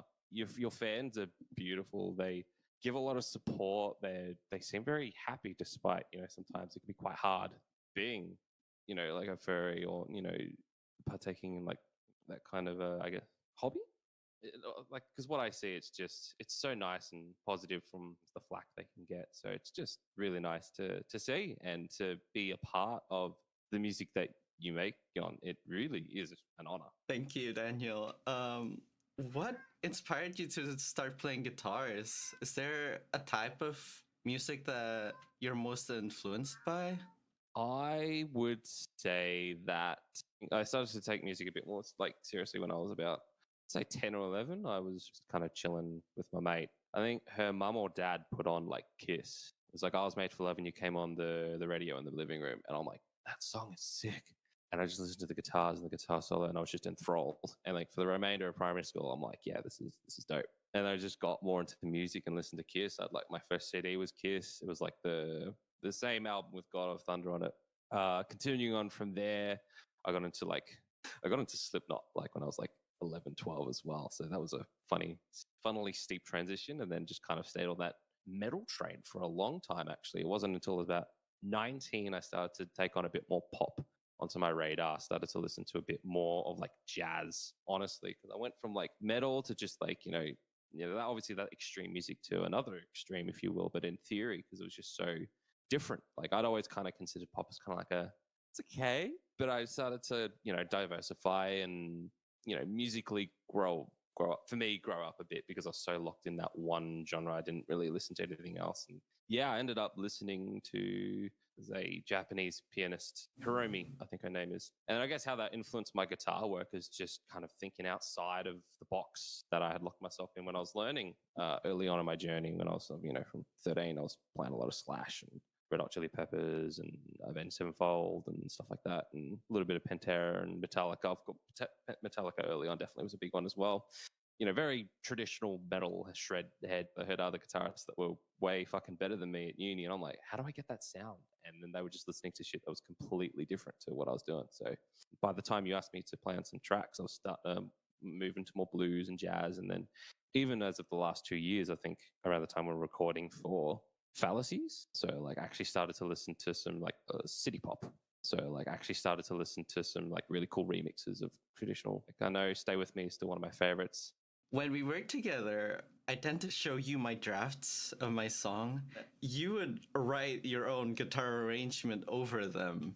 What is your process when writing your guitar parts? I read your mind. I try to imagine if I were Yon, what would I want the guitars to sound like? Because I think an important aspect of being any kind of instrumentalist in any capacity, it's about what's your purpose in this song, because it could change from song to song. It's not just about the genre you're in. It's filling the space in the most. What is a listener not going to be like badly surprised by, and what are they going to be pleasantly surprised by when they expect a guitar part? And I've always tried to, no matter how deep I try and dive into like music theory, I try and think of it's a bad way of explaining it, but essentially trying to stay away from technique while using it and always thinking about, okay, I'm a listener to this song. I'm going to write what I think is appropriate because, some tracks I feel really good after doing, near the final draft. I'm like, yeah, no, this feels great. And then other times I'm just kind of like, I just can't feel it. So it's definitely trial and error. It's never always perfect. And I, even with all the work that I've done, there's, still stuff in there where I'm just like, dude, I just want one more shot to try again.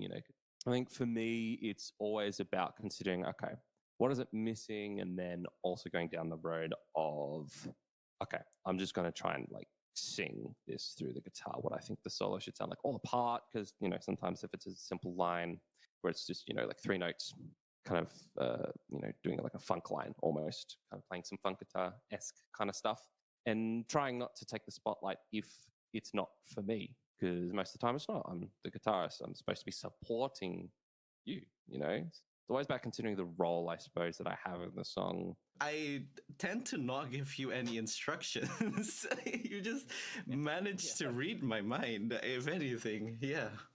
I tell you what, I think you've got such a solid fucking direction with your material anyways. It makes it so much easier for me because I'm never stressed when I am playing your material. I feel like, I feel this is fucking great. I could just jam this all day, churn out some stuff that I'm pretty happy with after an hour and be like, yeah, okay, great. I can now fine tune this. You've got a direction that you take your music. You've got a path that you're forming for whatever parts to fall on top of it. You know what I mean? And, of course it's good to have some executive pathways where I can, take hints to say, oh, okay, you want me to line up on this. And you've done this a few times as well, actually. You've said, could I actually have this chord instead just because it matches the horns? I'm like, oh, okay, cool. Naturally, you kind of do have to have that because it can't all be perfect on the first try. It has to be sometimes fine-tuned, especially for more like, you've got a lot of hooks outside the vocals that, really catch the ear of the listener. So it's important that they're all very, very, very tight. Thank you, Daniel. Those are my questions. And now we have questions from the fans. First question. I'd like to ask Daniel Lee how he gets his guitar tone, specifically the tones in Linger in the Rain and Memory merch. Also, if he'll ever share an official tab for guitar solos in both songs. I've been asked by a few times actually to put out some tabs for my music. I think, how do I feel about tabs in general? It's an interesting topic, especially, not just to myself. Like I once upon a time taught guitar for about 3 years and was a student for much, much, much longer than that from guitar teachers that also said tabs. What? Generally, they're quite conservative wherein they're like, no, don't get tabs. Learn it with your ear. And that's kind of been brushed onto me where I'm in a similar nature where I also am like a little bit inside me is saying, I know that they're extremely technical, but perhaps for some of my earlier stuff, I forgot that you exist. Try and have a listen. But at the same time, some of the stuff that I do is very fast and technical. So I do also understand the requirement for tabs because it's very quick and very, very fancy. Of course, it's just trying to be adhering to the direction of the song as well. I may get time. This year's been really crazy for me because I've actually just moved out. I want to say that it would come out like tabs, maybe within the next half a year, because it looks like there is like people do want it. And I'm like, oh, it's not just 1 or 2 people. It's actually like, like a thing. So yeah, I actually, if I get the time, I'll put some time into doing up some tabs, maybe a playthrough video. Would people be interested in that? I guess that's my question back to your fans. Would you like to actually see me kind of play through the solo live, like actually see my hands on the fretboard to see exactly what I'm doing? It really depends on them. I'd be happy to do that. Do you play any other instruments? Kind of did play like about 2 years ago when I was really doing a lot more music. Like I was really going into a lot more different instruments. I really started to play a lot more djembe, actually. That was like one of the cooler little outlets that I had started to work with. I like a bit more progressive music, actually. I like to listen to a bit more Pliny and David Maxim Mitchik and Jakub Siteki and all these really, really, really interesting kind of compositions that they do. guitar happens to be at the focal point. However, there are some musicians that aren't guitarists. I guess like Tigran Hamasyan, who's an Armenian jazz pianist, but he does some really, really interesting progressive based, I guess, music, in my perception, that involves, obviously non-Western instruments like djembe in some instances, and I think Avishai Cohen as well, like a lot of these kind of more jazz influenced musicians. With bass, I do a bit of that as well. I did do a little bit of keyboard about 2-3 years ago. Like I tried to learn how to do scales and chords. Violin, tried that for about a couple of months. Like I've tried stuff here and there. I do a bit of backing vocals as well with actually one of the bands that I'm in, Daydreamers, as well as play guitar, and did a bit of piano for them actually too as well. Out of all the work for Yonkagore, which one are you most proud of? That's a huge question, because I actually listened to when you told me we were going to do this interview, I was thinking, man, they're probably going to ask me for history. Like, how does it feel to work on all their music? Went back and listened to everything, and I tell you what, there was one solo that I wrote 2 years ago that I just could not believe to this day. I'm like, I think when I wrote it, I'm like, holy fuck, I killed it on this one. You got to be humble when you do any kind of creative work, lest you may lose yourself in your own hedonism, right? Like, it's always a balance. I just can't get over what I did though, man. I listened to it, I'm like, holy smokes, that actually rocked. Like, it's definitely not my most feel-based solo where I'm like trying to make the list cry. I'm mainly just trying to fire them up with all this crazy phrases, and that is Fallacy. The solo from Fallacy is just bonkers. Like, I listened back to that, I'm like, holy mother, there are so many sweeps and like so many like crazy jazz phrases. Like, I really, at that time, I think I was at my peak as well with like my technique. Like, it was just, and on top of that, writing it with the intent. I really felt that song on top of that too. Like, it's such a crazy song, the journey it takes you on, and then just that solo tops it off. I think a close second would actually be Linger in the Rain.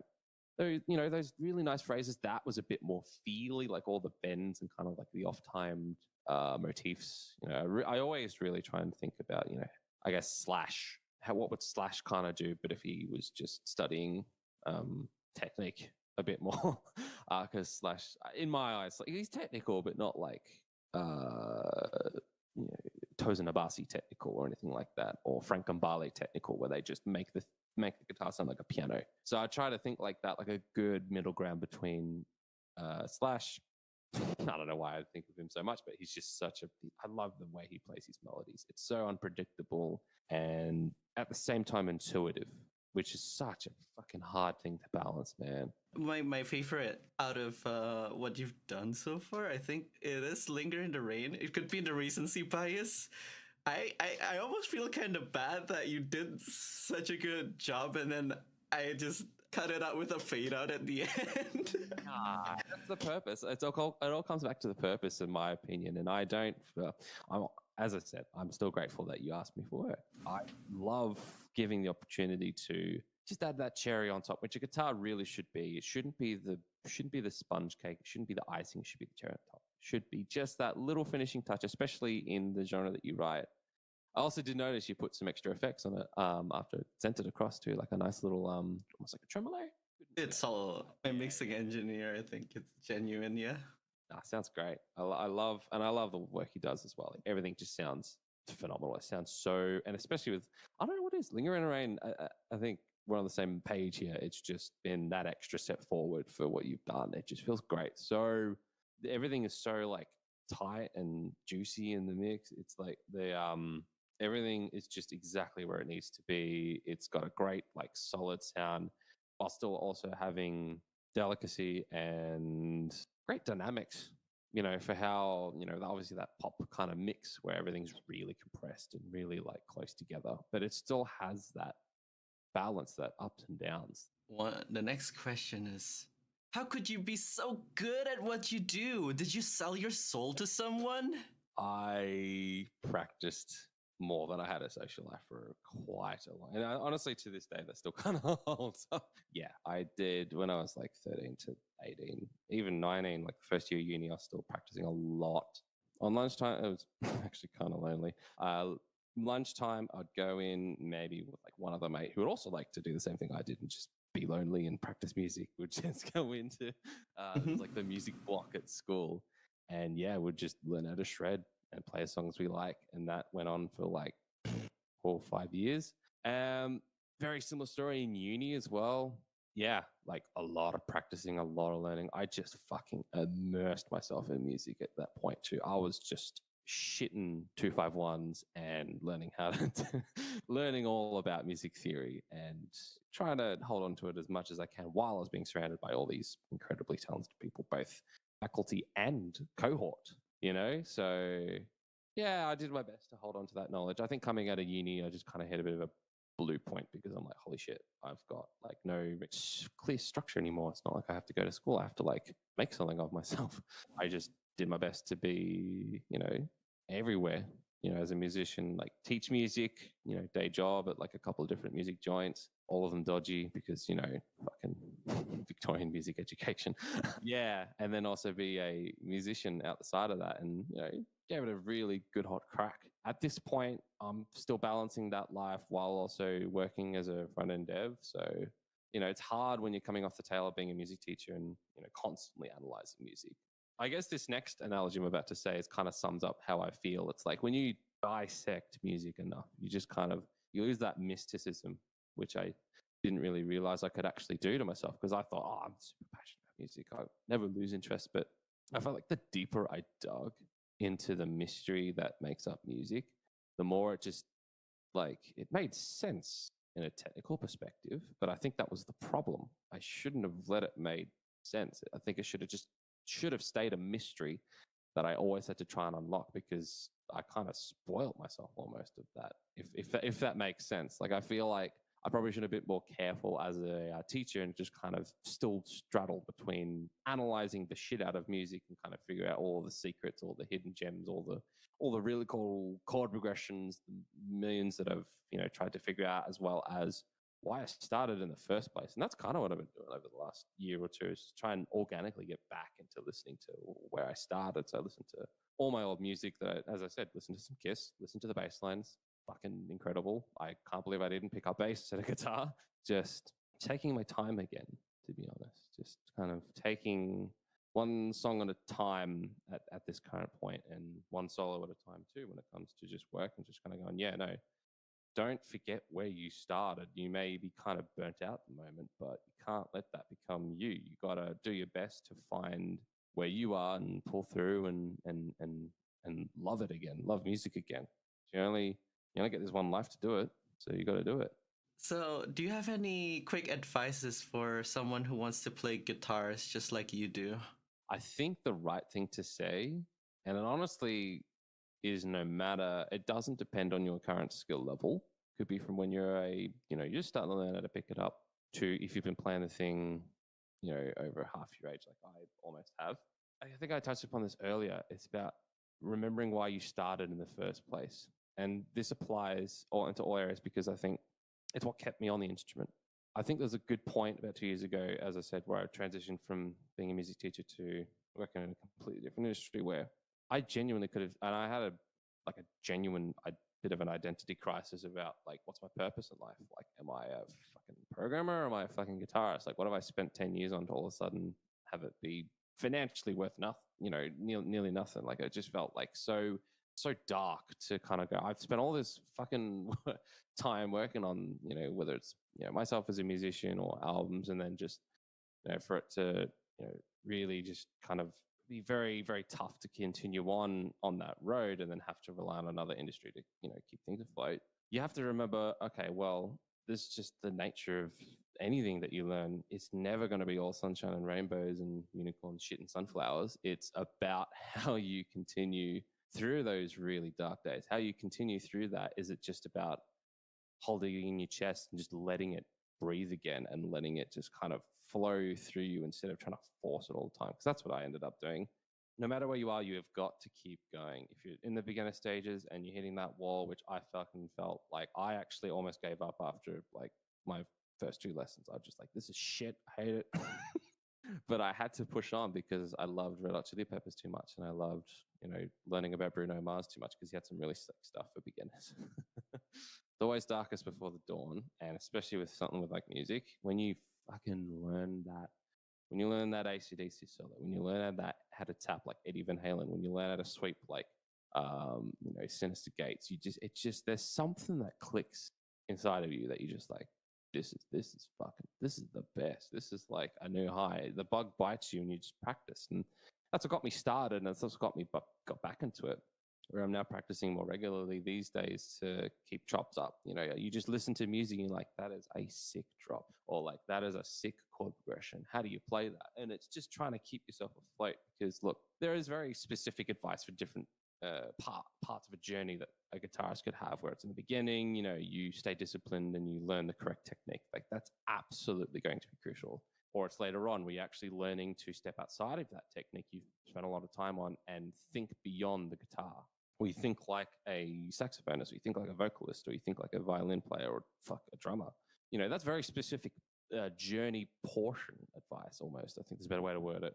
It's very specific to whatever chapter you're on in the book of the guitar. Whereas throughout that entire journey, what will always matter is how much you give a shit about the music you're playing, how much you still love it, where you would wake up and go, I can't wait to, whether it's come back home from work or shit, even just a whole day of music, like just kill it and come back home and practice and love it, because I think for me it was really hard to get back into it. But once I did, I'm like, okay, I'm glad I stayed. I'm glad I continued on and continued to pick up where I left off, and continue to just, not necessarily about being the greatest, because there's always, going to be someone more eager, more younger than you to then just absolutely top whatever margin has been set by the previous, and it's just about continuing on. Right? So, any of your work you want to promote to my fans? Oh, I hate doing this. I'm not very good at selling myself. I work with Daydreamers, and we got a single coming out called Again Again on January 11th. And honestly, for us boys in that band, that kind of like hard time I was talking about a little earlier, that's been kind of felt by all of us. I think we're all really struggling with coming out of uni and trying to work out what we're all doing with our lives. Except that bass player, he's literally a rocket science. He's nuts. He's so cool though, but nuts. So yeah, that kind of song that's coming out Jan 11th is about that. It's just about swinging back in and out of, again, trying to keep your head in a crazy time where you just kind of don't know where you're at. And I hope you're fine with a few furries listening to Daydreamers. I think the boys, they'll be fine. So I'm sure they'll be, and hey, it's listeners, and if you like our stuff, then of course stick around for the journey, because I think we're we're also just a bunch of weird 20-somethings that just don't know what they're doing half the time. So, all right, thank you, Daniel. Thanks for doing this interview with me. An absolute pleasure. I do enjoy not only getting time to stroke my ego a bit, but great. And I really appreciate you asking me on. I think it's been an absolute honor to get a chance to answer some questions that some of you fans asked me, and I'm more than happy to jump on. Feel free to message me on Instagram as well.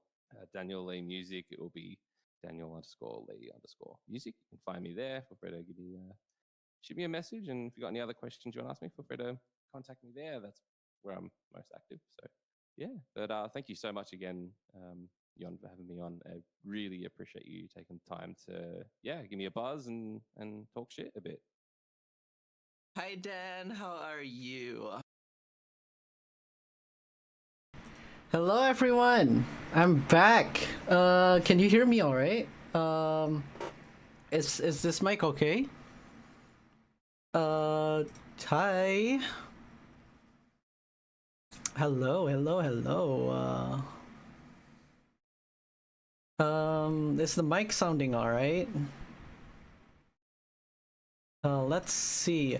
Thanks for joining me in this stream today. I'll be doing like a song to send you guys off. There'll be Linger in the Rain, of course.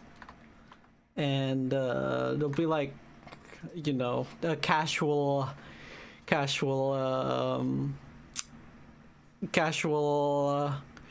no filter version, But I need to ask if this voice and music ratio is alright. because I don't want to be too loud or I don't want to be too, you know. Let's try it. Is this too loud? Let's sing. Ba-da-ba-ba-da-da-ba-ba. Ba-da-ba-ba-da-da-ba. Da-da-da-da-da. Is that too loud? Did you want me to like lower it down a little bit? Let me know in the next, like, I guess 5 minutes, because there's probably a really big delay. Music a tiny bit too quiet. Okay.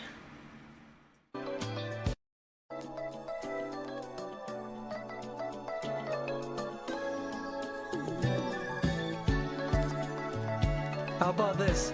Ba-da-ba-ba-da-da-ba, ba-da-ba-ba-da-da-ba. Bam, ba-da-da. Okay, you like it? You like it? Okay. Let's start singing.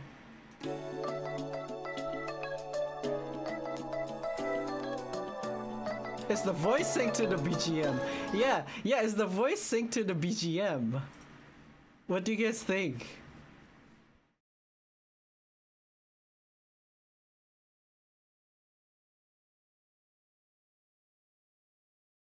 I need to ask Andre. I'm gonna message Andre. Andre, is my voice synced?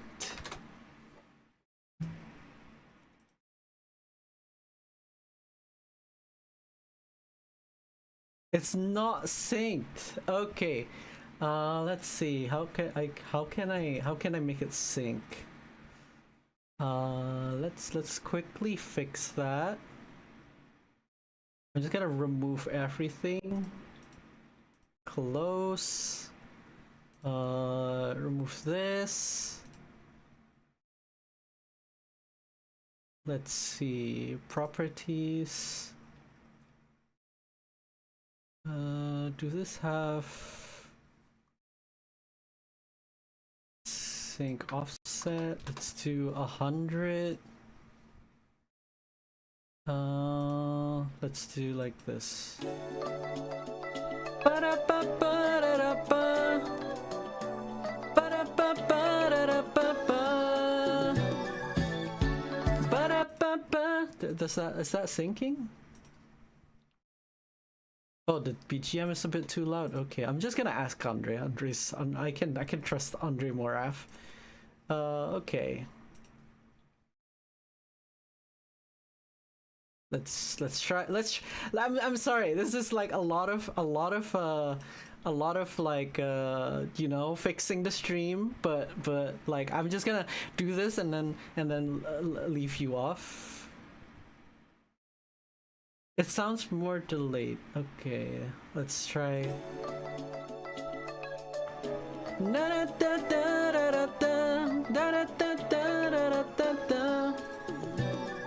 Okay, let me listen to it real quick. It's gonna be like this, okay? Okay, so my voice is really back. Let's put back in the settings. Properties. The mic can be offset at 0. The speaker can be offset to maybe 120. Let's try that. Where's my song?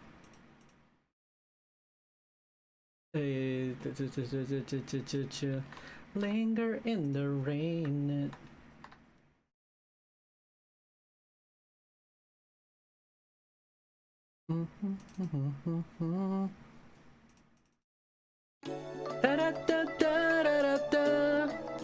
Okay, that's all I need to listen to. Do videos, open and tab.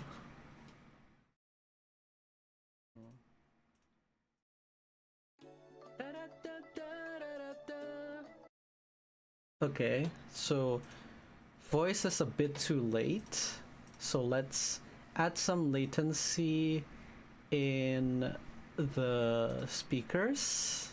Let's do 150. See if that fixes it.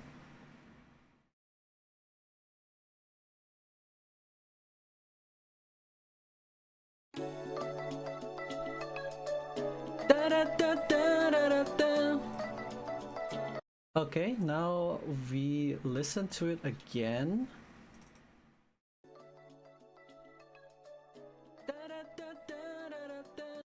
It's still lagging a little bit.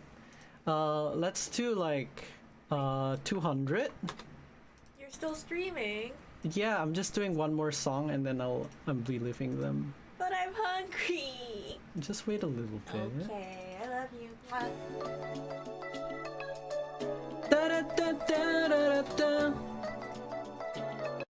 Okay, now one more time. Well, maybe this one is work.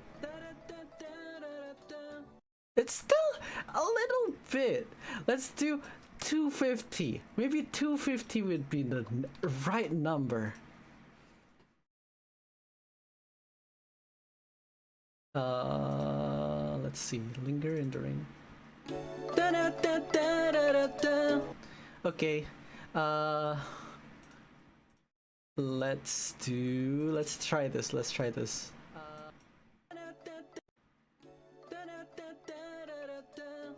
Oh, it's almost there.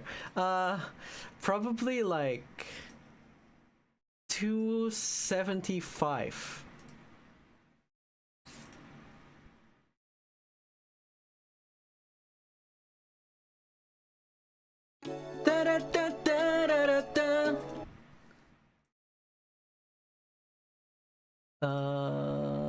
Let's hear it.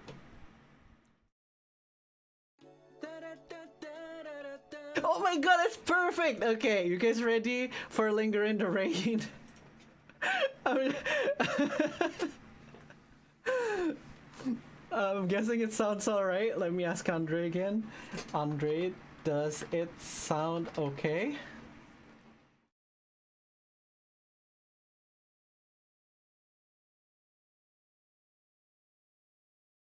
Okay, let's go. It's slightly delayed. That's a thing. But now we're singing "Linger in the Rain."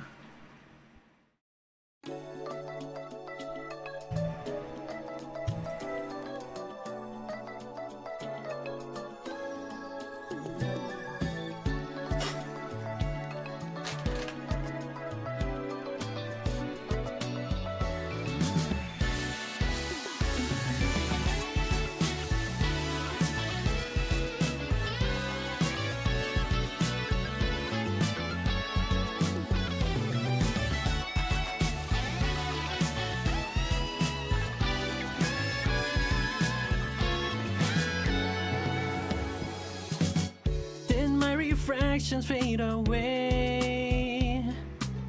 A thought that haunts me day by day, like how the foggy air and morning tears dissolve into the atmosphere. Am I just a passing droplet? Am I easy to forget? Should I keep hoping for your warmth? Risk my heart its brittle form and keep yearning in the storm. 'Cause whenever I choose to remain, to linger in the rain, it will always end the same. I'll mourn for your embrace. Someone will surely fill my place. You'll leave me soaked in pain. 'Cause that's how it all plays.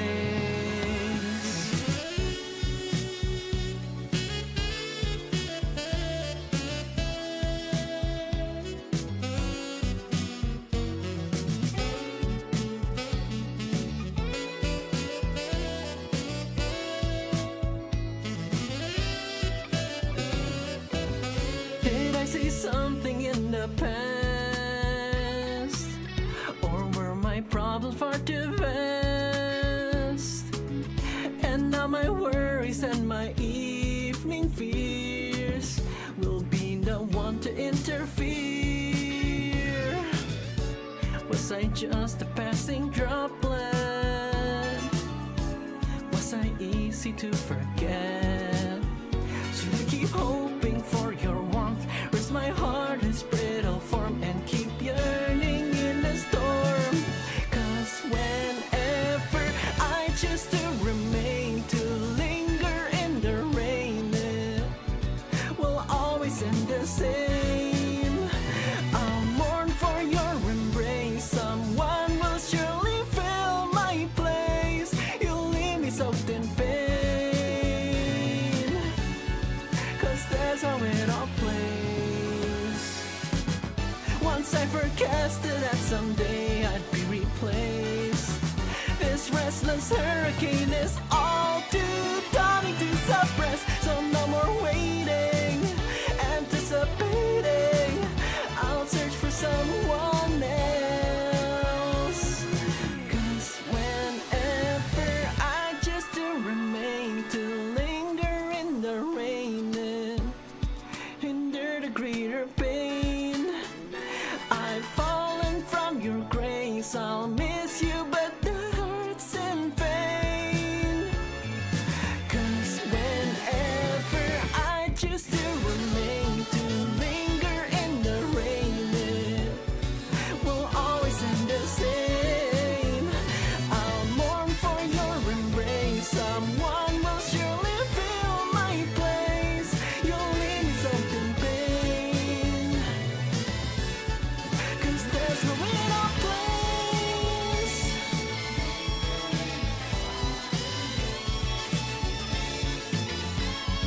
Yeah, that's how it all plays.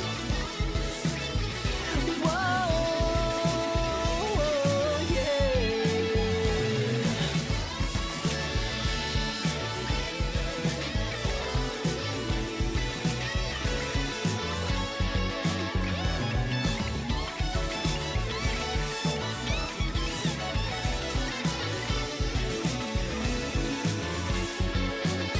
Jabba-dabba-dabba-dabba.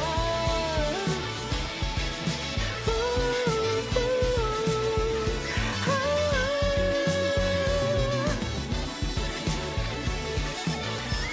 Whoa.